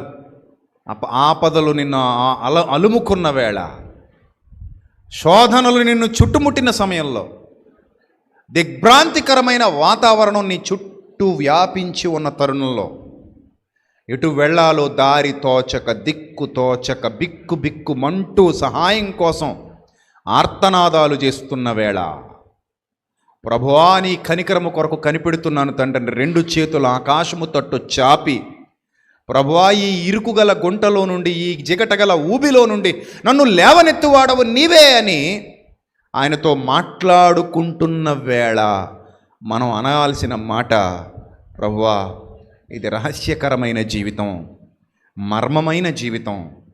నేను ఎందుకు వచ్చానో, ఎలా ఉన్నానో, ఏమవుతున్నానో, ఏమవుతానో, ఏం కాబోతున్నానో నాకైతే తెలియని జీవితం. నా ఊహలైతే చాలా ఉన్నాయి, నా ఆశలు చాలా ఉన్నాయి. కానీ తండ్రి, నేను మాట్లాడుతున్న ఒకే ఒక మాట, నీ చిత్తమే నా బ్రతుకులో జరుగునుగాక. ఆమేన్. అనగలమా మనం ఆ మాట? ఆ స్థితిలో అనగలమా మాట? ప్రభువా నీ చిత్తమే నా బ్రతుకులో జరుగునుగాక. కొన్ని సందర్భాల్లో మనకి చెడు మంచిగా కనబడుతుంది, మంచి చెడుగా కనబడుతుంది. ఎందుకంటే మనకు తెలియదు కాబట్టి. చిన్న పిల్లలు చూడండి, వాళ్ళకి తెలియదు, చెప్పిన అర్థం చేసుకునేంత వయసు లేదు. తినకూడదు అన్న వాటిని ఏం చేస్తామంటారు వాళ్ళు? తింటాం అంటారు. ఎందుకు తింటాం అంటారు? వాళ్ళకి తెలీదు. అది తింటే హెల్త్ పాడవుతుందని, అది తింటే హాస్పిటల్ పాలు అవ్వాల్సి వస్తుందని, అది తింటే నష్టపోతామని, ఇవన్నీ వాళ్ళకి తెలియదు. అందుకే వాళ్ళకి మంచి ఎలా కనబడుతుంది? చెడుగా కనబడుతుంది. చెడు ఎలా కనబడుతుంది? మంచిగా కనబడుతుంది. దేనివల్ల అలా కనబడుతుంది? పరిణతి లేని వయసు. తల్లిదండ్రులు పిల్లలు మంచి కోరుకుంటుంటారు. ఒక అమ్మాయికి వాళ్ళ అమ్మ, నాన్న, బంధువులు, స్నేహితులు అందరూ చెప్పారట, వద్దమ్మా అబ్బాయి వద్దు, మంచోడు కాదు, చేసుకోవద్దు, అసలు బాగోదమ్మా జీవితం, నా మాట వినమ్మా, మేము చాలా ఎంక్వైరీ చేసాం, నువ్వు మాయలో ఉన్నావు, మైకంలో ఉన్నావు, వాడు ఏది చెప్తే అది నమ్మావు, కానీ నీ జీవితం నువ్వు ఊహించుకున్నట్టు ఉండదు, మా మాట వినమ్మా, వద్దమ్మా, తప్పమ్మా అంటే అమ్మాయి అందట, నా జీవితం నా ఇష్టం, నేను మేజర్ని, నా బ్రతుకులకు మీరెవరో రావటానికి వీలు లేదు, నేను మేజర్ని కాబట్టి నాకు నచ్చినట్టు చేస్తా, మీరెవరు నన్ను అడగడానికి, మీరెవరు నాకు చెప్పడానికని తల్లి మీద, తండ్రి మీద, స్నేహితుల మీద, బంధువుల మీద, అందరి మీద తిరగబడి వాడినే చేసుకుని వెళ్ళిపోయిందట. సంవత్సరం తిరగలేదట, పెట్టుబట్టుకుని ఏడుస్తూ గుమ్మం దగ్గరకు వచ్చి నిలబడిందట. అమ్మా అమ్మా అన్నట్టు, మీరు చెప్పారమ్మా, నేను వెళ్ళలేదమ్మా, నాన్న మీరు చెప్పారు, నేను వెళ్ళలేదు, స్నేహితులు మీరు చెప్పారు, వినలేదు, బంధువులు మీరు చెప్పారు, నేను వినలేదు, నేను అనుకున్నంత మంచోడు కాదమ్మా, నేను అనుకున్నని దానికంటే దుర్మార్గుడమ్మాడు, నేను ఊహించనంత ఎదవమ్మాడు, అలాంటి నీచుడిని నేను చేసుకున్నానమ్మా అని ఇప్పుడు వస్తే ఇప్పుడు ఏమైనా చేయగలమా? అప్పటికే జీవితం ఏమైపోయింది?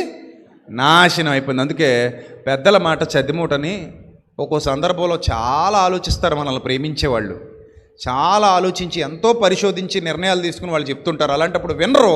అప్పుడు చేతులు గాలేక ఆకులు పట్టుకుందాం అన్న ప్రయోజనం ఉండదు. అందుకే చెప్తున్నాను, కొన్ని సందర్భాల్లో మంచి ఎలా కనబడుతుంది? చెడుగా కనబడుతుంది. చెడు ఎలా కనబడుతుంది? మంచిగా కనబడుతుంది. అప్పుడు మంచే చెడు అనుకుని మోసపోతారు, లేదా చెడే మంచి అనుకుని మోసపోతారు. ఏది రాంగ్గా అర్థం చేసుకున్నా ఎవరు మోసపోతారు? మనమే మోసపోతాం. సో కాబట్టి జీవితంలో ఏం జరిగినా ఒక్కటి గుర్తుపెట్టుకోండి, నేను కరెక్ట్ పొజిషన్లో నిలబడ్డాను. ఎక్కడ నిలబడ్డాను? నేను కరెక్ట్ పొజిషన్లో నిలబడ్డాను. ఏ పొజిషన్లో నిలబడ్డాను?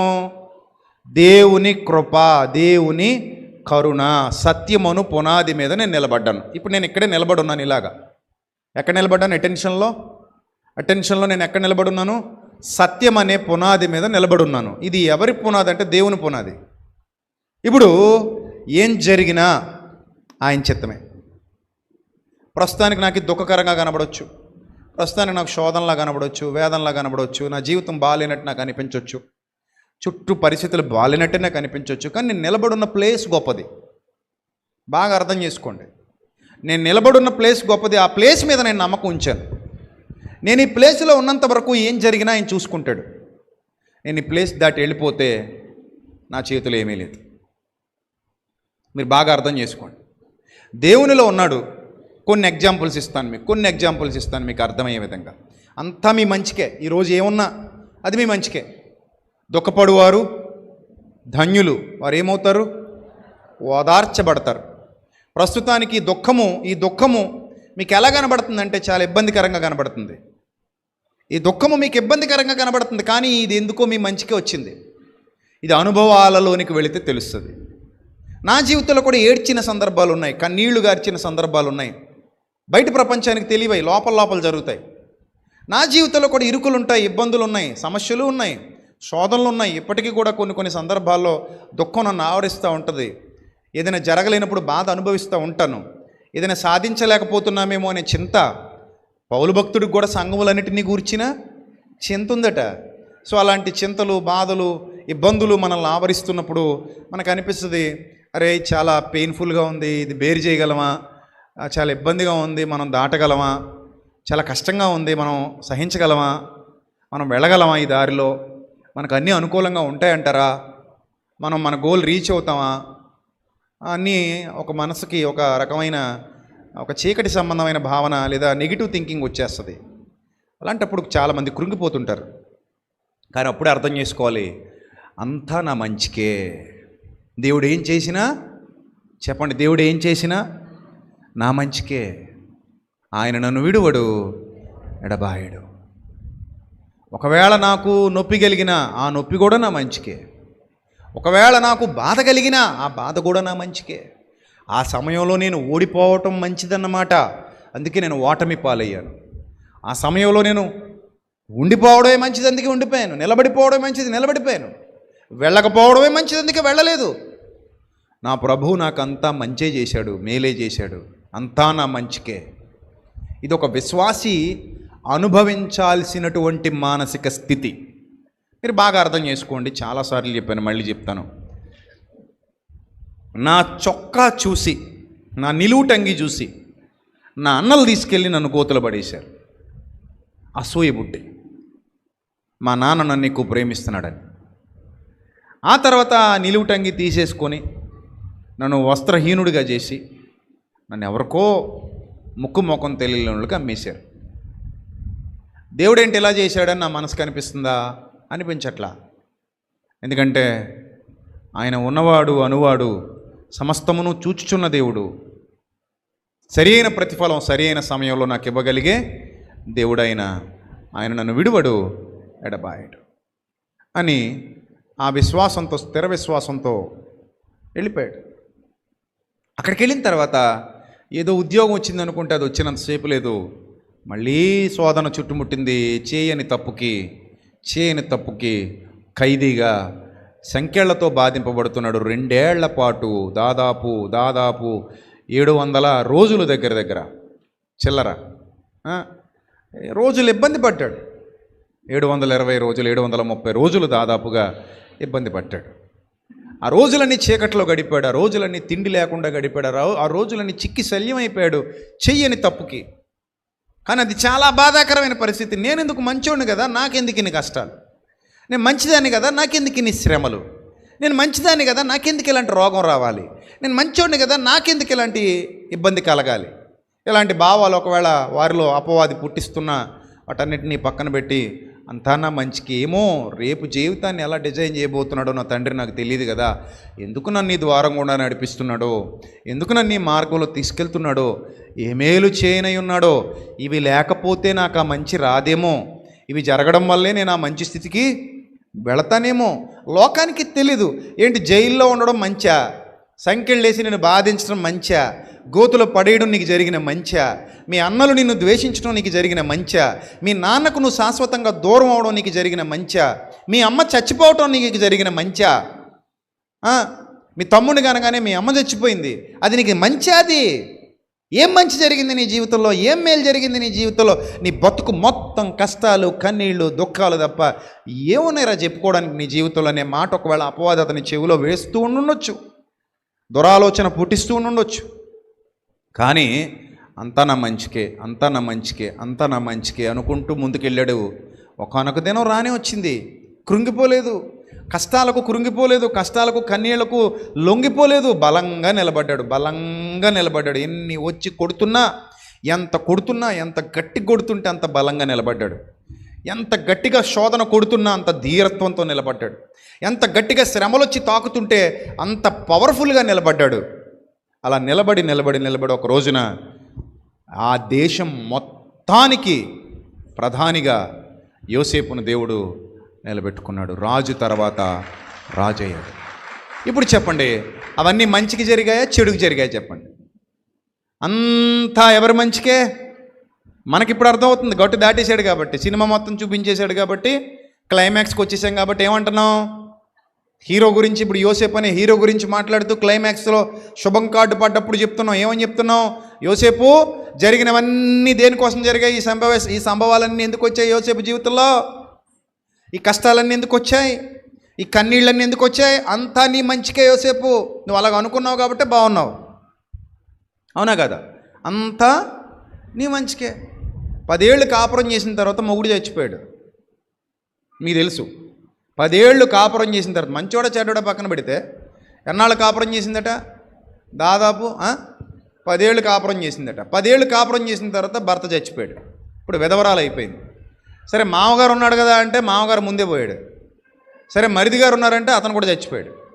ఇప్పుడు 3 ఆడవాళ్ళు ఒంటరిగా మిగిలిపోయారు. మీకు తెలుసు. ఆ 3 ఆడవాళ్ళు హీరోయిన్ ఎవరంటే రూతు.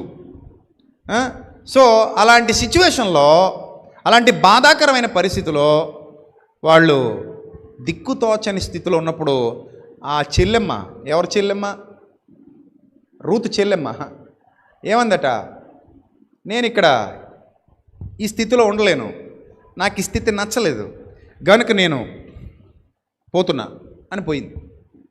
ఈవిడ ఒంటరిగా మిగిలిపోయింది. కానీ ఆవిడ నమ్ముకున్న దేవుడు గొప్పోడు. అది ఈవిడ గ్రహించింది. అందుకంది, అత్తయ్య నీ దేవుడే నా దేవుడు, నువ్వు ఉన్న చోటే నేను ఉంటా, నువ్వు తిన్నదే నేను తింటా, నీ కష్టం నా కష్టం, నీ సుఖం నా సుఖం, నువ్వు ఎక్కడ ఉంటే నేను అక్కడే అని స్థిరంగా ఒక చోట నిలబడిపోయింది. అదే చెప్తున్నాను మీకు. ఆ ప్లేస్ గొప్పది. నేను ఇక్కడే నిలబడతాను, ఏమైనా కానివ్వండి. మంచి వచ్చేడో నేను నిలబడ్డ చోట నిలబడతా. నేను బోనిక్కడి నుంచి, నాకు మంచి జరుగుద్ది. ఇంకా నేను బోనిక్కడి నుంచి, ప్రస్తుతానికి చీకటిగా ఉన్నా నేను బోనిక్కడి నుంచి నేను శోధన ఎదుర్కొంటా, మొండిగా మారిపోతా. విజయం దక్కాలంటే మనం కొన్ని సందర్భాల్లో ఎలా మారాలి? మొండిగా మారాలి. నేను నిలబడ్డ చోట నిలబడతా. నేను పోనిక్కడి నుంచి నా వల్ల కాదు, నేను అనుకున్నది సాధించేంత వరకు నేను ఇలాగే ఉంటా అని మొత్తం మీద, అత్తయ్య మీరు ఏ రూట్లో వెళ్తే నేను కూడా అదే రూట్లో వస్తాను అత్తయ్య. ప్రస్తుతానికి చీకటే, తినడానికి తిండి కూడా లేదు, దిక్మాలు బతుకు అనమాట. ఎక్కడికో వెళ్ళి పరిగేరుకోవాలి, అటు పెడితే తినాలి, పొమ్మంటే పోవాలి. అలాంటి పరిస్థితి. ఒక విధవరాలి పరిస్థితి ఎలా ఉంటుందో అలాంటి పరిస్థితి యవ్వన విధవరాలు అనమాట. కొన్ని వృద్ధాప్య విధవరాలు అయితే అన్నీ చూసేసి వచ్చాను. ఇప్పుడు మొగుడు ఉంటే ఎంత, పోతే ఎంత, వాడు లేవట్లేదు, నేను లేవట్లేదు, అతగాడు ఉన్నా నాకు వచ్చిన ఉపయోగం ఏమీ లేదు, మంచిదే, ఇంకా మా ఆయన పోవడమే మంచిది అనుకుంటారు కొంతమంది ముసలోళ్ళు. ఎందుకంటే పాపం ఈవిడ కాలే ఈవిడ లేపుకోలేదు, ఈవిడ చెయ్యే ఈవిడ తెచ్చుకోలేదు, మూత దగ్గర పెట్టుకుని పోగు తినలేదు. అలాంటిది మళ్ళీ ఆయనకి సాగిరీలు చేయాలంటే ఈవిడ వల్ల ఎట్టా అవుతుంది, అవ్వదు. కాబట్టి ఇంకా వృద్ధాప్యానికి వచ్చిన తర్వాత, అమ్మ మీ ఆయన చచ్చిపోడంటే ఏముండదు, రోజు ఏడు చూరుకుంటానులే నాయన, పోనీ మంచిదే, మా ఆయనకి మంచి జరిగింది అనుకుంటుంది తప్ప రోజు చాకరీలు, మంచం మీద చాకరీలు ఇవన్నీ కోరుకుంటారట ఎవరైనా? కోరుకోరు. అందుకే వృద్ధాప్య విధవరాండ్రు పెద్దగా బాధపడరు, కానీ యవ్వన విధవరాండ్రకు మాత్రం చాలా బాధ. అది ఓర్చుకోలేని బాధ, తట్టుకోలేని బాధ. ఎందుకంటే యవ్వనంలో భర్త చనిపోయాడంటే ఇంకేముంది, పచ్చడి జీవితం బుగ్గిపాలైపోయింది. అలాంటి స్థితిలో కూడా అంతా నా మంచికే. ఏంటట? అంతా నా మంచికే. క్లైమాక్స్కి వెళ్ళిన తర్వాత ఏమనిపిస్తుందో తెలుసా? ఒకసారి చూడండి, రూతు గ్రంథం 4వ అధ్యాయం 13వ వచనం. మొదటి అధ్యాయం 5వ వచనంలోనేమో చచ్చిపోయాడు భర్త. 4వ అధ్యాయం 13వ వచనం చదువుదాం. కాబట్టి బోయజు రూతును పెళ్లి చేసుకొని ఆమె యొద్దకు పోయినప్పుడు యెహోవా ఆమె గర్భవతి యగునట్లు అనుగ్రహించిన కనుక ఆమె కుమారుని కనెను. అప్పుడు స్త్రీలు ఈ దినమును నీకు బంధువుడు లేకుండా చేయని యెహోవా స్తుతినందునుగాక, ఆయన నామము ఇశ్రాయేలీయులలో ప్రకటింపబడునుగాక. నిన్ను ప్రేమించి 7 కుమారుల కంటే నీకెక్కువగానున్న నీ కోడలు ఇతని కనెను. ఇతడు నీ ప్రాణమును ఓదార్చి ముసలితనమును నీకు పోషకుడుగునని నయోమితో చెప్పిరి. అప్పుడు నయోమి ఆ బిడ్డను తీసుకొని కౌగిట నుంచుకుని వానికి దాదిగా ఉండెను. ఆమె పొరుగు స్త్రీలు నయోమి కొరకు కుమారుడు పుట్టినని చెప్పి అతనికి ఓబేదను పేరు పెట్టి అతడు దావీదునకు తండ్రి అని యెషై యొక్క తండ్రి.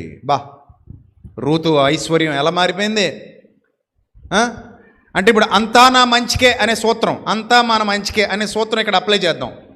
10 ఏళ్ళ కాపురం చేసిన భర్త పోయాడు. పోయినోడు మంచోడా చెడ్డోడా? చెప్పండి. అంత మంచోడేమీ కాదు, దేవుని యందు భయభక్తులు కలిగినోడేమీ కాదు. సో పోయాడు. పోయిన తర్వాత ఇంకా నా జీవితం ఏముంది, నాశనం అయిపోయింది. చాలామంది అలాగే కదా రియాక్ట్ అవుతారు. ఇంకా నా జీవితం ఏముందండి, బుగ్గిపాలైపోయింది, దేవుడు ఏం చేశాడండి, నాకు ఇంత అన్యాయం చేశాడేంటండి, దేవుడు ఇంత దుర్మార్గంగా వ్యవహరించాడు ఏంటండి, ఆయన సన్నిధిలోనే కాలం గడిపాను కదా, ఆయనకు లోబడి జీవించాను కదా, ప్రార్థన చేయకుండా ఒక్కరోజు కూడా గడిచేది కాదు కదా, విశ్వాసమందు స్థిరురాలిగా కదలని దానిగా ఉన్నాను కదా, ఆయన కార్యాల కోసం ఎంత కష్టపడ్డాను, నేను ఎంత శ్రమ పడ్డాను, ఎన్ని పనులు నేను దగ్గరుండి జరిగించాను, ఎన్ని స్వార్థ కార్యక్రమాల్లో పాలిభాగస్తున్నయ్యాను. ఇలా చేసేటట్టు దేవుడు ఇంత చిన్న వయసులో నాకు ఇంత శోధన పెడతాడా, ఇంత చిన్న వయసులో నాకు ఇంత కష్టం పెడతాడా అని ఒకవేళ దేవుని దూషించింది అనుకోండి, మీరు చెప్పండి, రూతు జీవితం ముందు బాగుందా తర్వాత బాగుందా? కష్టాలు వచ్చాక బాగుందా, కష్టాలు రాకముందు బాగుందా? మీరు చెప్పాలి. ఎప్పుడు బాగుంది చెప్పండి అమ్మ, ఎప్పుడు బాగుంది రూతు జీవితం? కష్టాలు వచ్చాకనే బాగుంది. యోసేపు జీవితం ఎప్పుడు బాగుంది చెప్పండి, ఎప్పుడు బాగుంది? కష్టాలు వచ్చాకనే బాగుంది. యోబు జీవితం ఎప్పుడు బాగుంది? డబల్ బోనాంజా. యోబు గారికి ఎప్పుడు ఇంకో లడ్డు కావాలని ఆయన అన్నట్టు డబల్ లడ్డూలు ఎప్పుడు వచ్చాయి యోబు గారికి? కష్టాలు వచ్చాకనా రాకముందా చెప్పండి? ఎప్పుడు కష్టాలు వచ్చాయి. అందుకే శోధింపబడిన మీదట సువర్ణంగా మారాడట. కష్టాలు అంతా మన మంచికే, ఏం జరగనివ్వండి, పోయింది ఏమీ లేదు ఇక్కడ, తెచ్చింది లేదు, వెంట వచ్చేది లేదు. అది అర్థమైందా? ఇక్కడ పోయింది లేదు, పట్టుకుపోయేది లేదు. నాది అనుకున్నదేది నీది కాదు, నువ్వు వదిలేస్తున్నది కూడా నీది కాదు, నువ్వు కోల్పోయాను అనుకుంటున్న ఏదైతే బాధపడుతున్నావో అది కూడా నీది కాదు. నువ్వు కోల్పోవడానికి ఇక్కడ తెచ్చుకున్నది ఏమి లేదు. నేను దిగంబరినై వచ్చి తిని మరలా దిగంబరినై తిరిగి నా తండ్రి వద్దకు పోవుదును. నేను ఇక్కడ పోగేసుకున్నవే ఏవి ఇక్కడికి వచ్చాక పోగేసుకున్నవే, అవి బంధాలైనా బంధుత్వాలైనా ఒంటి మీద ఉన్నవైనా ఇంటిలో ఉన్నవైనా ఎక్కడున్నవైనా ఎక్కడికి వచ్చాక నొల్లుకున్న వాటన్నిటినీ పొలానికి వెళ్ళి గడ్డి నొల్లుకున్నట్టు ఇవన్నీ ఎక్కడికి వచ్చాక నొల్లుకున్నాం మనం అందరం. ఈ భూమి మీదకి వచ్చాక చక్కగా పోగేసుకుని తెచ్చి పెట్టుకున్నాం. నాది నాది నాది నాది అంటున్నాం. ఒక రోజున ఏది నాది కాదంటాం, వదిలేస్తాం, ఇక్కడే పెట్టేస్తాం, వెళ్ళిపోతాం. అందుకని అంత డిప్రెస్ అయిపోవద్దు, అంత ఓవర్ రియాక్ట్ అయిపోవద్దు, కూల్గా ఉండు. అంతా నా మంచికే చెప్పు, మనసుకి చెప్పు. అది ఎంత మాట ఎంత, అది దిక్కుమాలింది మన మనసు. విచిత్రం ఏంటంటే మన మనసుకి యజమాని మనమే, కానీ మన మాట అది ఎందు అది చెప్పినట్టుగా మనల్ని నడిపిస్తుంటుంది. కానీ దానికి మనం చెప్పలేని దుస్థితిలో ఉంటాం. చెయ్యి నేను చెప్పినట్టు కదులుతుంది, కాలు నేను చెప్తే నడుస్తుంది, చెప్పకపోతే రెస్ట్ తీసుకుంటుంది. మనసు అలా కాదు, నువ్వు చెప్పినా చెప్పకపోయినా అదో ప్యాటర్న్లో పనిచేస్తుంటుంది. ఆ ప్యాటర్నే నిన్ను నాశనం చేసేస్తుంది. చూడండి, కొంతమందికి డబ్బులు ఉంటాయి, ఆస్తులు ఉంటాయి, అంతస్తులు ఉంటాయి, కానీ మానసిక పరిపక్వత ఉండదు. ఈ మానసిక పరిపక్వత లేకపోవటం వల్ల నష్టపోతుంటారు. వాళ్ళ కౌన్సిలింగ్ చాలా అవసరం. సైక్రియాటిస్ట్ దగ్గరికి వెళ్ళాలి, వాళ్ళు సైకాలజిస్టుల దగ్గరికి వెళ్ళాలి, వాళ్ళ కౌన్సిలింగ్ చాలా అవసరం. ఉదాహరణకు మీకు ఒక బెస్ట్ ఎగ్జాంపుల్ చెప్తాను. దర్శన్ అని కన్నడలో సూపర్ హీరో ఉన్నాడు, స్టార్ హీరో, చాలా పెద్ద హీరో. అతని మార్కెట్ 70-80 కోట్లు ఉంటుంది అన్నమాట ఒక్కో సినిమాకి. అంత పెద్ద హీరో వేరే అమ్మాయితో సహజీవనం చేస్తున్నాడు, భార్యను విడిచిపెట్టి. సహజీవనం చేస్తుంటే ఆ అమ్మాయి గురించి భార్య ఇద్దరు సోషల్ మీడియాలో కొట్టుకుంటున్నారు. నా మొగుడు నువ్వు లాగేసుకున్నావు. ఇందులో ఒక అభిమాని ఉన్నాడు, ఇతనంటే పడి చచ్చిపోయే అభిమాని, ప్రాణం అన్నమాట హీరో అంటే అతనికి. అక్కడ ఏం చేశాడంటే, ఇదిగో మా వదినమ్మ నువ్వు చాలా బాధపడుతున్నావు మధ్యలో తగులుకొని అని చెప్పి సోషల్ మీడియాలో కామెంట్లు పెట్టేవాడు ఆ అమ్మాయికి వ్యతిరేకంగా బూతులు తిడుతూ కామెంట్లు పెడుతున్నాడు. ఎవడో ఆవిడికి తెలీదు, ఈ తిట్టేవాడికి ఆళ్ళకి పరిచయం లేదు, ఏమీ లేదు అసలు. కాసేపు మౌనంగా ఉంటే తిట్టుకుంటాడు కుక్క మొరిగింది అనుకుని పోతాడు, పెద్ద పట్టించుకోవాల్సిన పని లేదు. కానీ ఏం చేసిందంటే అమ్మాయి, నన్ను నేను బూతులు తిడుతున్నాడని ఆ మొగుడికి చెప్పింది. మొగుడికి సినిమా హీరోకి, ఇదిగో నన్ను నేను బూతులు తిడుతున్నాడు, ఇటు ఎవడో నీ అభిమానట, ఇష్టం వచ్చినట్టు మాట్లాడుతున్నాడు, నీ పెళ్ళానికి సపోర్ట్ చేస్తున్నాడని చెప్తే ఏం చేయమంటావు, ఏసై సరే పిలిపిద్దాం.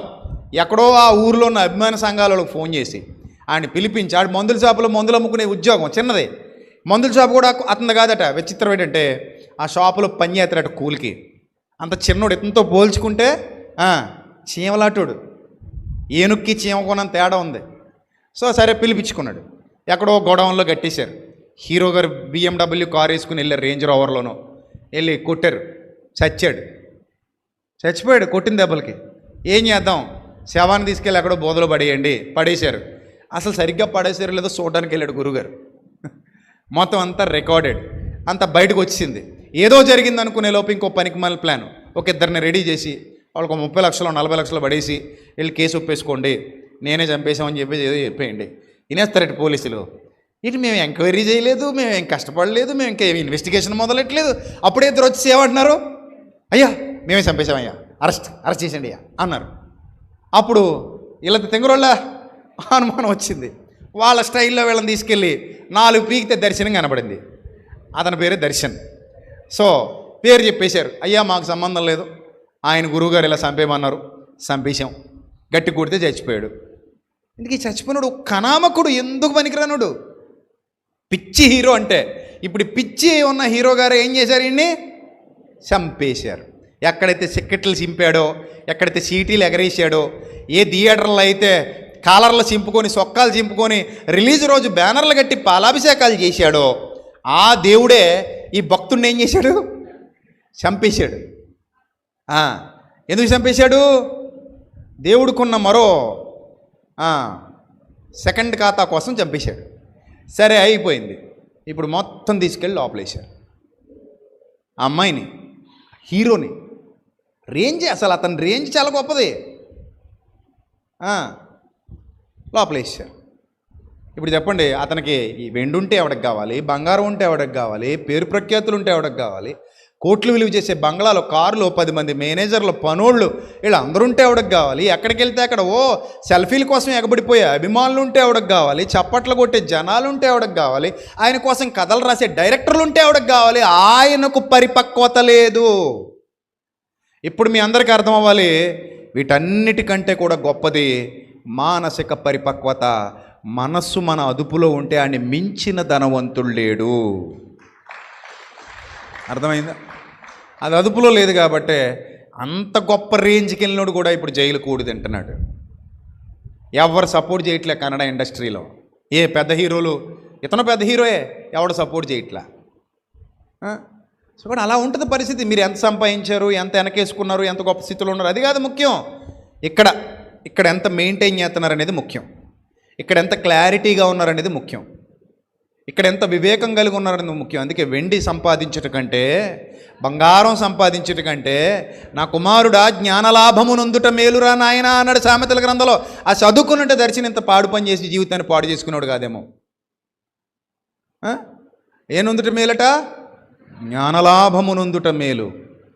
జ్ఞానం విలువైంది. అందుకే నీ ఆస్తి అంతా ఇచ్చి ఏమి సంపాదించుకోమంటాడు, జ్ఞానం సంపాదించుకో, సత్యమును కొని దాచుకో అన్నాడు. ఆ మాట చాలా ఇన్స్పిరేషనల్గా ఉంటుంది. సత్యమును కొని ఏం చేయాలట, దాచుకో, నీ దగ్గర పెట్టుకో. సత్యం అంత ఇంపార్టెంట్, సత్యం అంత గొప్పది, సత్యం అంత విలువైనది. సత్యాన్ని కొని దాచుకో, నీ దగ్గర పెట్టుకో అని చెప్పాడు. అంటే అది లేకపోవటం వల్ల నష్టపోయారు. ఈరోజు కూడా చాలామంది అది లేకపోవటం వల్ల ఏమవుతున్నారు? నష్టపోతున్నారు. సో ఇప్పుడు చెప్పండి, మనసు అనేది పరిపరి విధాల పోతుంది చాలామందికి, పరిపరి విధాల. అది కంట్రోల్లో ఉండదు, వీళ్ళకి కంట్రోల్లో ఉండదు. దాని మాట వీళ్ళు వింటారు, వీళ్ళ మాట అది వినదు. దాన్ని సరిదిద్దుకోలేని స్థితిలో ఉంటారు, అంతే నాశనం. ఇంకా అక్కడ నుంచి పిచ్చి పిచ్చి ఆలోచనలు వస్తూ ఉంటాయి, ఇంకా అలా నాశనానికి వెళ్ళిపోతారు. కాబట్టి చెప్పండి, అంతా ఇప్పటి వరకు జరిగింది ఏదైతే ఉందో అదంతా ఎవరి మంచి కోసం జరిగిందమ్మా? చెప్పండి, ఎందుకు జరిగింది ఇదంతా? మన మంచి కోసమే. చూడండి, పేతురు గారు రాసిన మొదటి పత్రిక 4వ అధ్యాయము 12వ వచనం.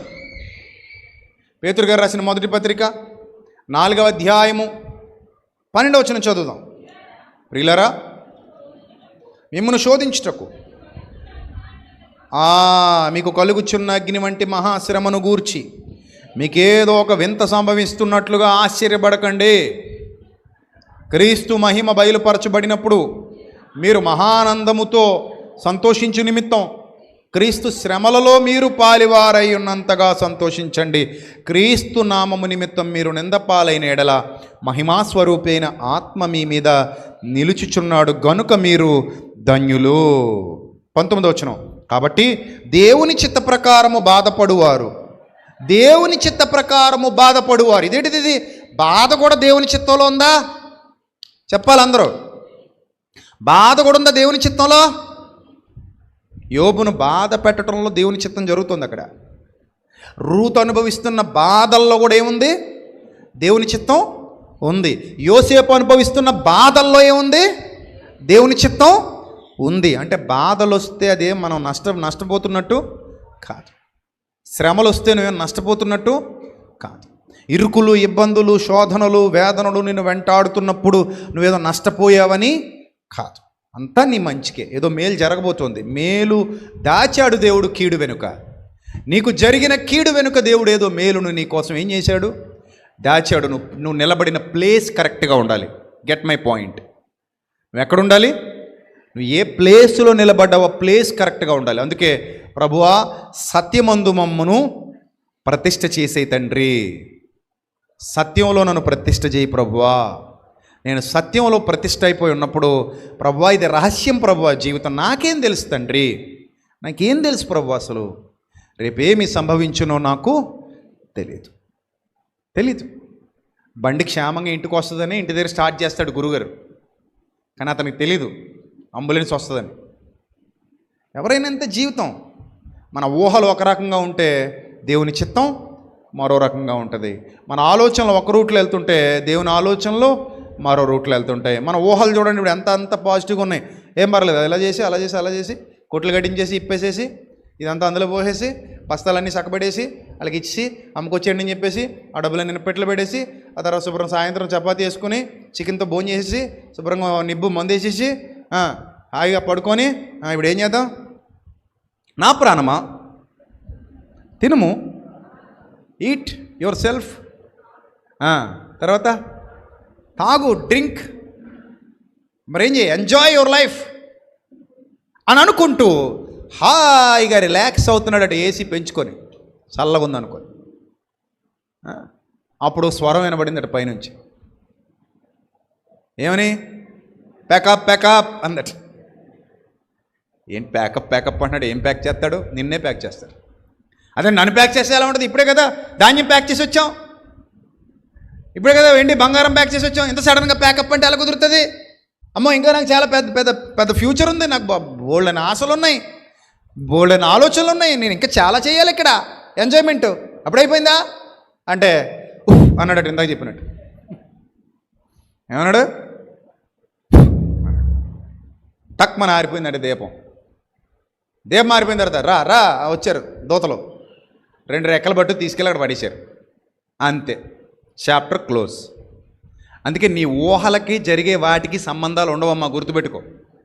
ఊహలు చాలా ఉంటాయి. రెక్కలు కట్టుకుంటాం, మనం ఎక్కడికో పోతాం, అవసరం అయితే కళ్ళల మేడలు కడతాం, ఆకాశాన్ని అంటేస్తాయి మేడలు, బాబేలు గోపురం కడదాం అన్నట్టు ఆకాశం అన్నట్టు గోపురము కట్టుకుని కాపురము చేయదాం అనుకున్నారట. గోపురం ఇక్కడే కాపురం ఇక్కడే అనుకున్నారట. దేవుడు అనుకున్నాడట కాపురం లేదు గోపురం లేదు, ఆభరణ ఆయన అన్నాడట. మొత్తం ఆపించేసాడట. భాషలు కూడా తారుమారు చేసి మీ దిక్కున చోటు చెప్పుకోండి సార్ అన్నాడట. ఇంకేం చెప్పుకుంటారు వాళ్ళతోటి? వీళ్ళ భాష వాళ్ళకి అర్థం అవ్వట్లేదు, వాళ్ళ భాష వీళ్ళకి అర్థం అవ్వట్లేదు, దిక్కు లేకుండా పోయింది. అప్పుడు నలుదిక్కులా చెదిరిపోయి భూమంతా వ్యాపించారు, భాషలు తారుమారయ్యాయి. సో కాబట్టి మన ఊహలు 100 రకాలుగా పరుగులు తీస్తాయి గుర్రాల్లాగా, కానీ ఆ కళ్ళెం ఎవరి చేతిలో ఉందో తెలుసా? దేవుడి చేతిలో ఉంది. ఆయన ఇవ్వాలి, ఆయన ఒప్పుకోవాలి. అందుకే నువ్వు రైట్ ప్లేస్లో నిలబడు, కరెక్ట్ ప్లేస్లో నిలబడు. తెలివైన వాళ్ళ లక్షణం ఇది, కరెక్ట్ ప్లేస్లో నిలబడు. కరెక్ట్ ప్లేస్లో నిలబడ్డావు అనుకో, దేవుని ప్రేమించి వారి కొరకు కొరింథీయులకు రాసిన మొదటి పత్రిక 2:9, కొరింథీయులకు రాసిన మొదటి పత్రిక 2:9, ఇందును గూర్చి వ్రాయబడినదేమనగా దేవుడు తన్ను ప్రేమించి వారి కొరకు ఏవి సిద్ధపరిచెనో అవి కంటికి కనబడలేదు, చెవికి వినపడలేదు, మనుష్య హృదయానికి గోచరం కాలేదు. నిజమే, మనకేం తెలుసండి? What about tomorrow? You have any idea? No idea. అంత సస్పెన్స్, నో ఐడియా. మనకేం తెలుసండి రేపు? ఏమో. ఈరోజు ఉన్నాం, చర్చికి వచ్చాం, కూర్చున్నాం, అద్భుతమైన వాక్యం విన్నాం, హృదయంలో పెట్టుకున్నాం, అంతవరకే. దీన్ని ఫాలో అవుతున్నాం. ప్రభువా నువ్వు నడిపించు తండ్రి, నువ్వు నడిపించు.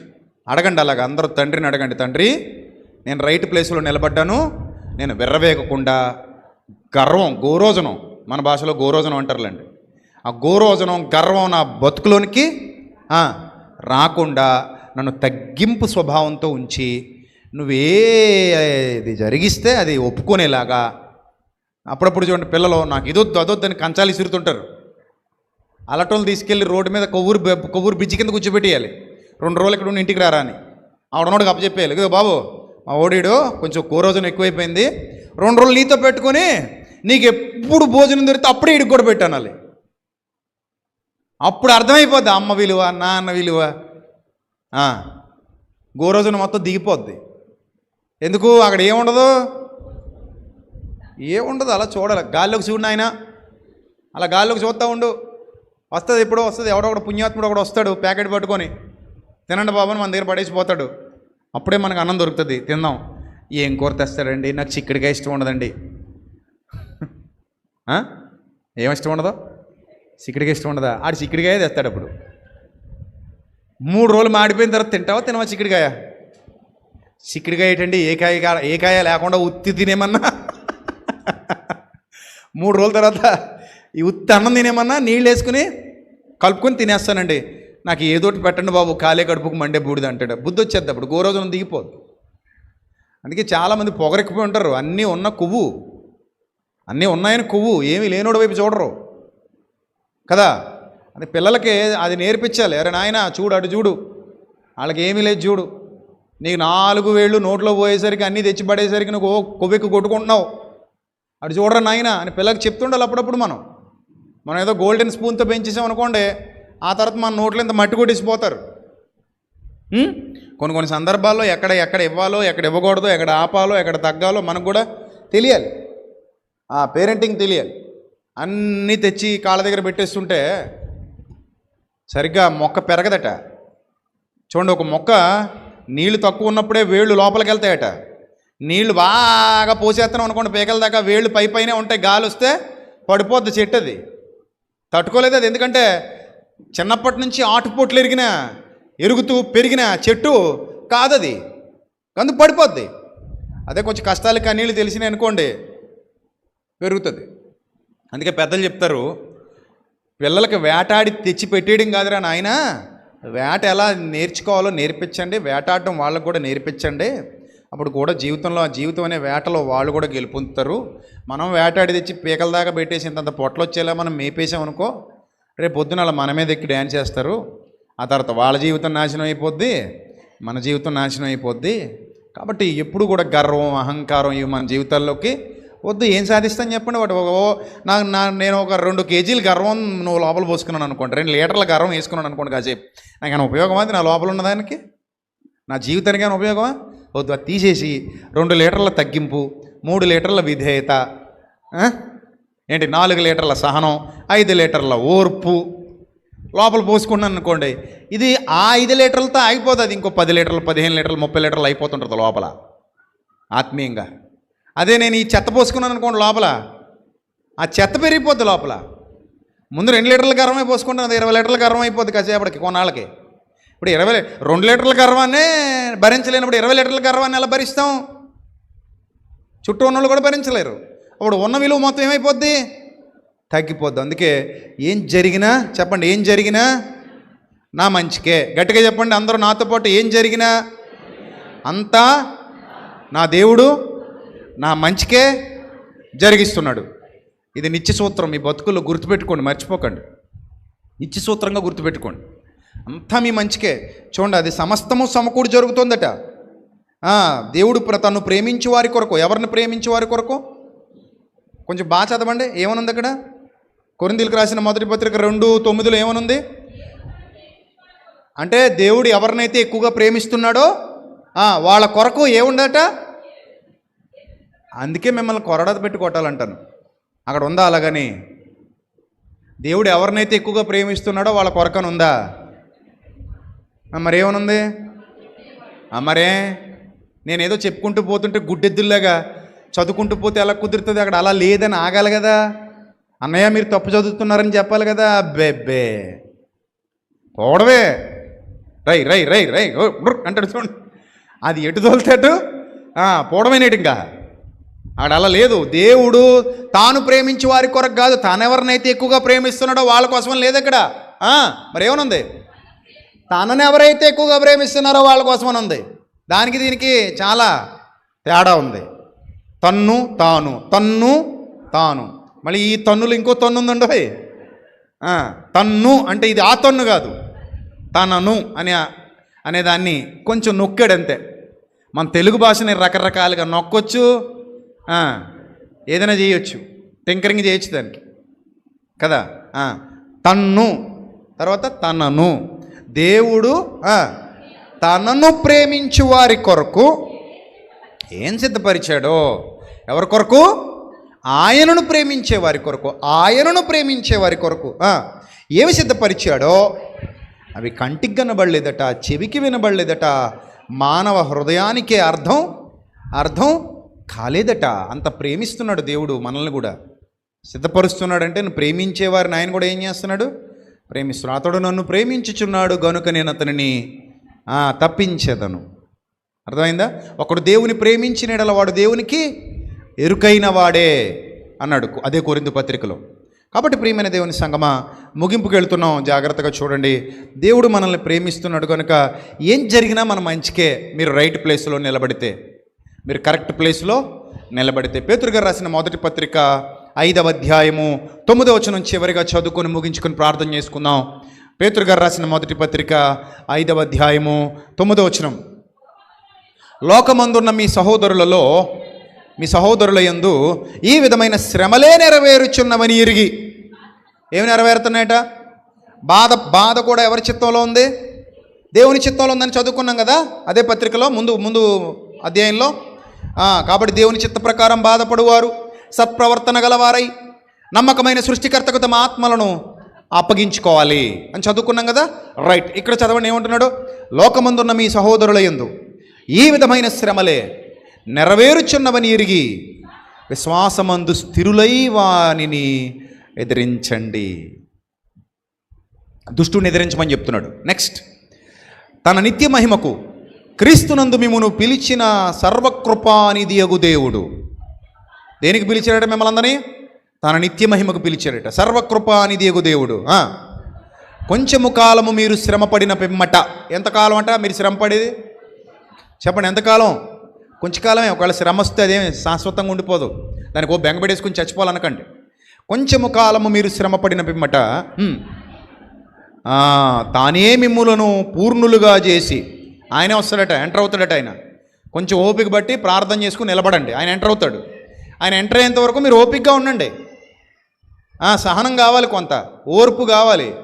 సహనం ఓర్పు లేకుండా ఇప్పుడే అయిపోవాలంతా అంటే అవదు. అర్థమైందా? ఈ చిన్నపిల్లల పుస్తకాల్లో అరటి చెట్టు పద్యం కాదు. మంగళవారం నాడు మారాకు దొడిగింది, బుధవారం నాడు గేలేసింది, తర్వాత కోసు తినేసాం అనడానికి అంత ఫాస్ట్గా ఏమి జరగవు, ఉంటుంది. It will take some time. You have to wait for that. నువ్వు కావాలి కొంచెం సేపు ఓపి పట్టాలి, ఎదురు చూడాలి. అందుకని అంటాడు, కొంచెము కాలము మీరు శ్రమ పడిన పిమ్మట, కొంచెము కాలము మీరు శ్రమ పడిన పిమ్మట, శ్రమలు వస్తాయి, రానివ్వండి, వస్తాయి. మరి ఆ పిమ్మట తానే మిమ్మును ఏం చేస్తాడట చెప్పాలి, అందరూ చదవాలి. తానే మిమ్మును పూర్ణులనుగా చేసి, తానే మిమ్మల్ని స్థిరపరిచి, తానే మిమ్మల్ని బలపరుచును. దేవుని నామానికి మహిమ కలుగునుగాక. యుగ యుగములకు ప్రభావం ఆయనకు కలుగునుగాక. ఆమెన్ అన్నాడు. ఎంత మంచి వాక్యం, ఎంత బలాన్నిచ్చే వాక్యం. ఇప్పుడు మీలో చాలామంది కష్టాలు ఉండొచ్చు. ఇప్పుడు ఈ వాక్యం వింటున్న సమయంలో, ప్రజెంట్ సిచ్యువేషన్లో మీలో చాలామంది కష్టాలు ఉండొచ్చు, చాలామంది కన్నీళ్ళు ఉండొచ్చు, చాలామంది ప్రస్తుతానికి ఇరుకుల్లో ఉండి ఇక్కడికి వచ్చిన వారు అయి ఉండొచ్చు, అనారోగ్య పరిస్థితిలో ఇక్కడికి వచ్చిన వారు ఉండొచ్చు, శ్రమలలో, వేదనలలో, శోధనలలో ఇక్కడికి వచ్చి కూర్చున్న వారు చాలామంది మీలో ఉంటే ఉండుండొచ్చు. అందరితో దేవుడు స్వచ్ఛమైన వాక్యం ద్వారా మనతో ఈ సందేశంలో మాట్లాడాడు. ఏమని మాట్లాడాడు? వెయిట్ చేయండి నాయన, నేనే ఎంటర్ అవుతాను, నేనే నీ జీవితంలోకి వస్తాను, నువ్వు రైట్ ప్లేస్లో నిలబడు. ఎక్కడ నిలబడాలి? రైట్ ప్లేస్లో. సత్యానికి పుట్టావా, సత్యానికి పుట్టినట్టు ఉండు, అసత్యానికి పుట్టినట్టు ఉండకు. దరిద్రం అది, బురదది, చెత్తది. అక్కడ హంగులు ఆర్భాటాలు ఉండొచ్చేమో కానీ ఏమి లేదు, సత్యం లేదు. వద్దు. అమ్మ చేతి వంటకని బయట దొరికే ఫాస్ట్ ఫుడ్కి ఎంత తేడా ఉంది? తేడా ఉందా లేదా? చాలా తేడా ఉంటుంది, చాలా తేడా ఉంటుంది. అలాగే సత్యానికి అసత్యానికి కూడా చాలా తేడా ఉంటుంది. నువ్వు నిలబడింది రైట్ ప్లేస్ అయితే, ఒకవేళ కొంచెము కాలము మీరు శ్రమ పడిన పిమ్మట, అపవాది మిమ్మల్ని శోధించిన, శ్రమలు మిమ్మల్ని ఆవరించిన, ఇబ్బందులు, ఇరుకులు, మాటలు, గాయాలు, మానసిక గాయాలు మిమ్మల్ని వెంటాడిన, కొంచెము కాలము మీరు శ్రమ పడిన పిమ్మట తానే మిమ్మును పూర్ణులనుగా చేస్తాడట. వస్తాడట ఆయన నీ జీవితంలోకి ఎంటర్ అవుతున్నాడు. వెయిట్ చేయి, చూస్తున్నాడు. నిన్న ఆయన విడువడు, ఎడబాయి. నేను వదిలేసాడు అనుకో, వదలలేదు ఆయన, నీతోనే ఉన్నాడు ఆయన. నువ్వు నమ్ము, నమ్మి నిలబడు. ప్రభువా చూస్తున్నావు కదా తండ్రి, చూస్తున్నాను బేబీ, చూస్తున్నాను మై డియర్ డాటర్, చూస్తున్నాను my dear son, wait for some time. I will come, నేను వస్తాను నీ దగ్గరికి. వెయిట్, ఓపిక్గా ఉండు. తగిన కాలమందు ఆయన మిమ్మను హెచ్చిస్తాడు. తగిన కాలమందు ఆయన మీకు రిప్లై ఇస్తాడు. తగిన కాలమందు పరలోకము నుండి జవాబు మీ వద్దకు వస్తుంది, వచ్చి తీరుతుంది. ఎవరు ఆపలేరు దాన్ని. నీ సంకటాలన్నీ తొలగిపోయే స్థితి రాబోతుంది. దేవుని నామానికి మహిమ కలుగునుగాక. ఆయనే మిమ్మల్ని బలపరుస్తాడు, ఆయనే మిమ్మల్ని సిద్ధపరుస్తాడు, స్థిరపరుస్తాడు, ఆయనే మిమ్మల్ని పూర్ణులుగా చేస్తాడు.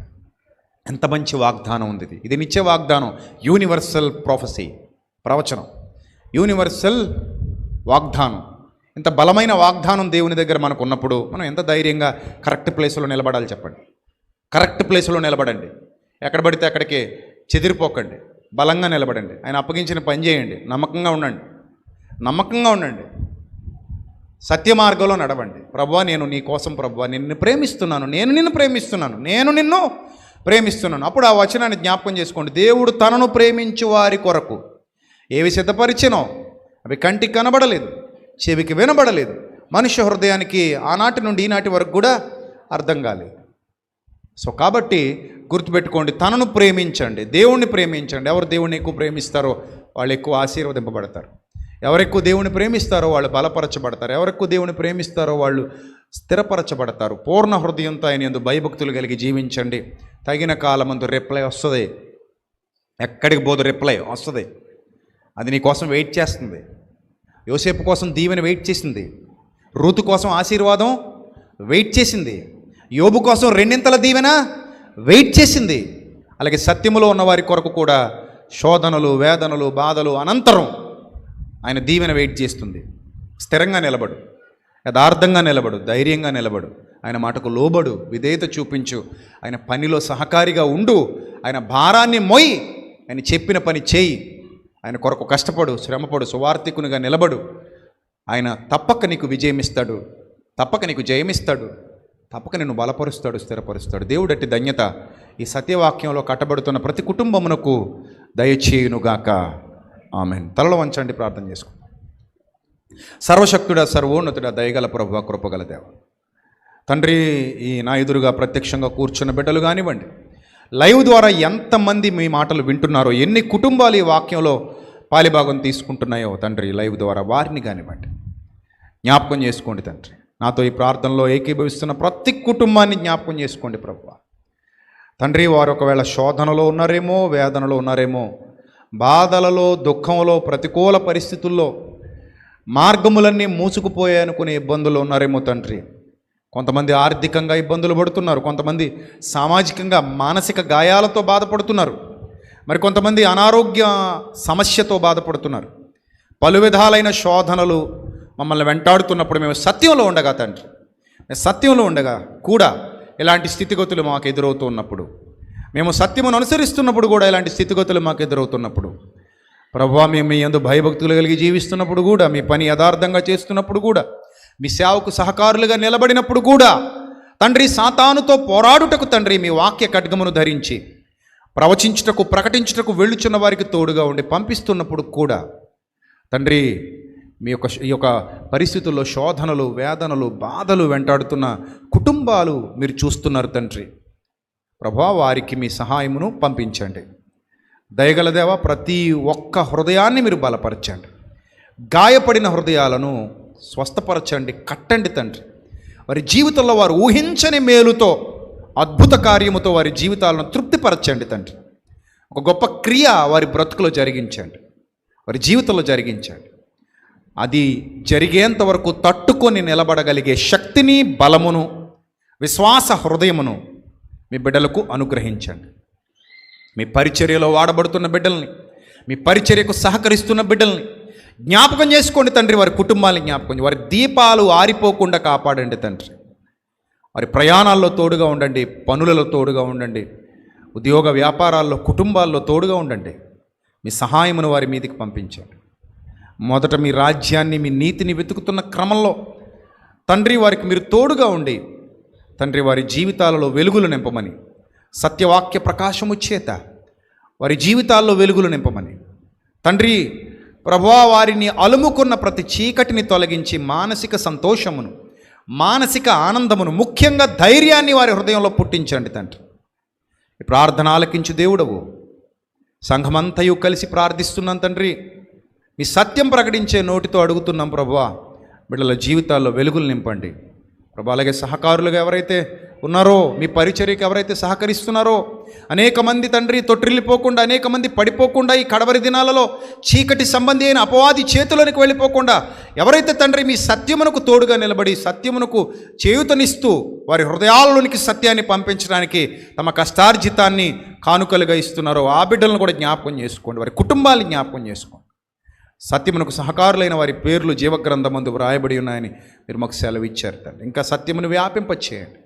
మోసపోతున్న బిడ్డలను లేవనెత్తండి. అగ్నిలో నుండి తప్పించినట్టు కొందరినైనా తప్పించడానికి మాకు శక్తినివ్వండి, బలాన్ని ఇవ్వండి తండ్రి. మీ సహాయమును మా మీదికి పంపించమని ఘనత, మహిమ, ప్రభావములు మీకు మాత్రమే చెల్లిస్తూ తండ్రి, ఇక్కడ ఇరుకుల్లో, ఇబ్బందుల్లో కూడా పరిచర్యలో వాడబడుతున్న పిల్లలందరినీ దీవించమని, వారు చేస్తున్న పరిచర్యకు రెట్టింపు ప్రతిఫలాన్ని దయచేయమని తండ్రి, ఇక్కడున్న సహకారులు, కష్టపడుతున్న బిడ్డల్ని జ్ఞాపకం చేసుకో.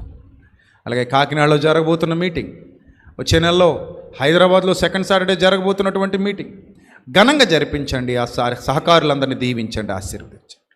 మీ కృప, మీ కాపుదల ఎల్లప్పుడూ మాకు తోడుగా ఉంచమని ఘనత, మహిమ, ప్రభావములు మీకు మాత్రమే చెల్లిస్తూ ఇప్పటి వరకు విత్తబడిన వాక్యము బిడ్డలందరి హృదయాలలో 30 60 100 ఫలించి అంతా నా మేలు కొరకే నా దేవుడు జరిగిస్తున్నాడు. నాకేమి సంభవించినా అది నా మేలు కొరకే. నేనున్న ఏ స్థితి అయినా నా దేవుడు నాకు మేలు చేయువాడు, ఆయన నన్ను విడువడు ఎడవాయుడనే మాటతో మీ బిడ్డల హృదయాలు బలపరచబడుటకు సహాయము దయచేయమని యేసుక్రీస్తు ప్రభు వారి దివ్యనామములో ఈ ప్రార్థన మనవులు సమర్పించి పరలోకము నుండి మీ యొద్ద నుండి జవాబు శీఘ్రముగా పొందుకొనుచున్న మా కన్న తండ్రి, ఆమేన్.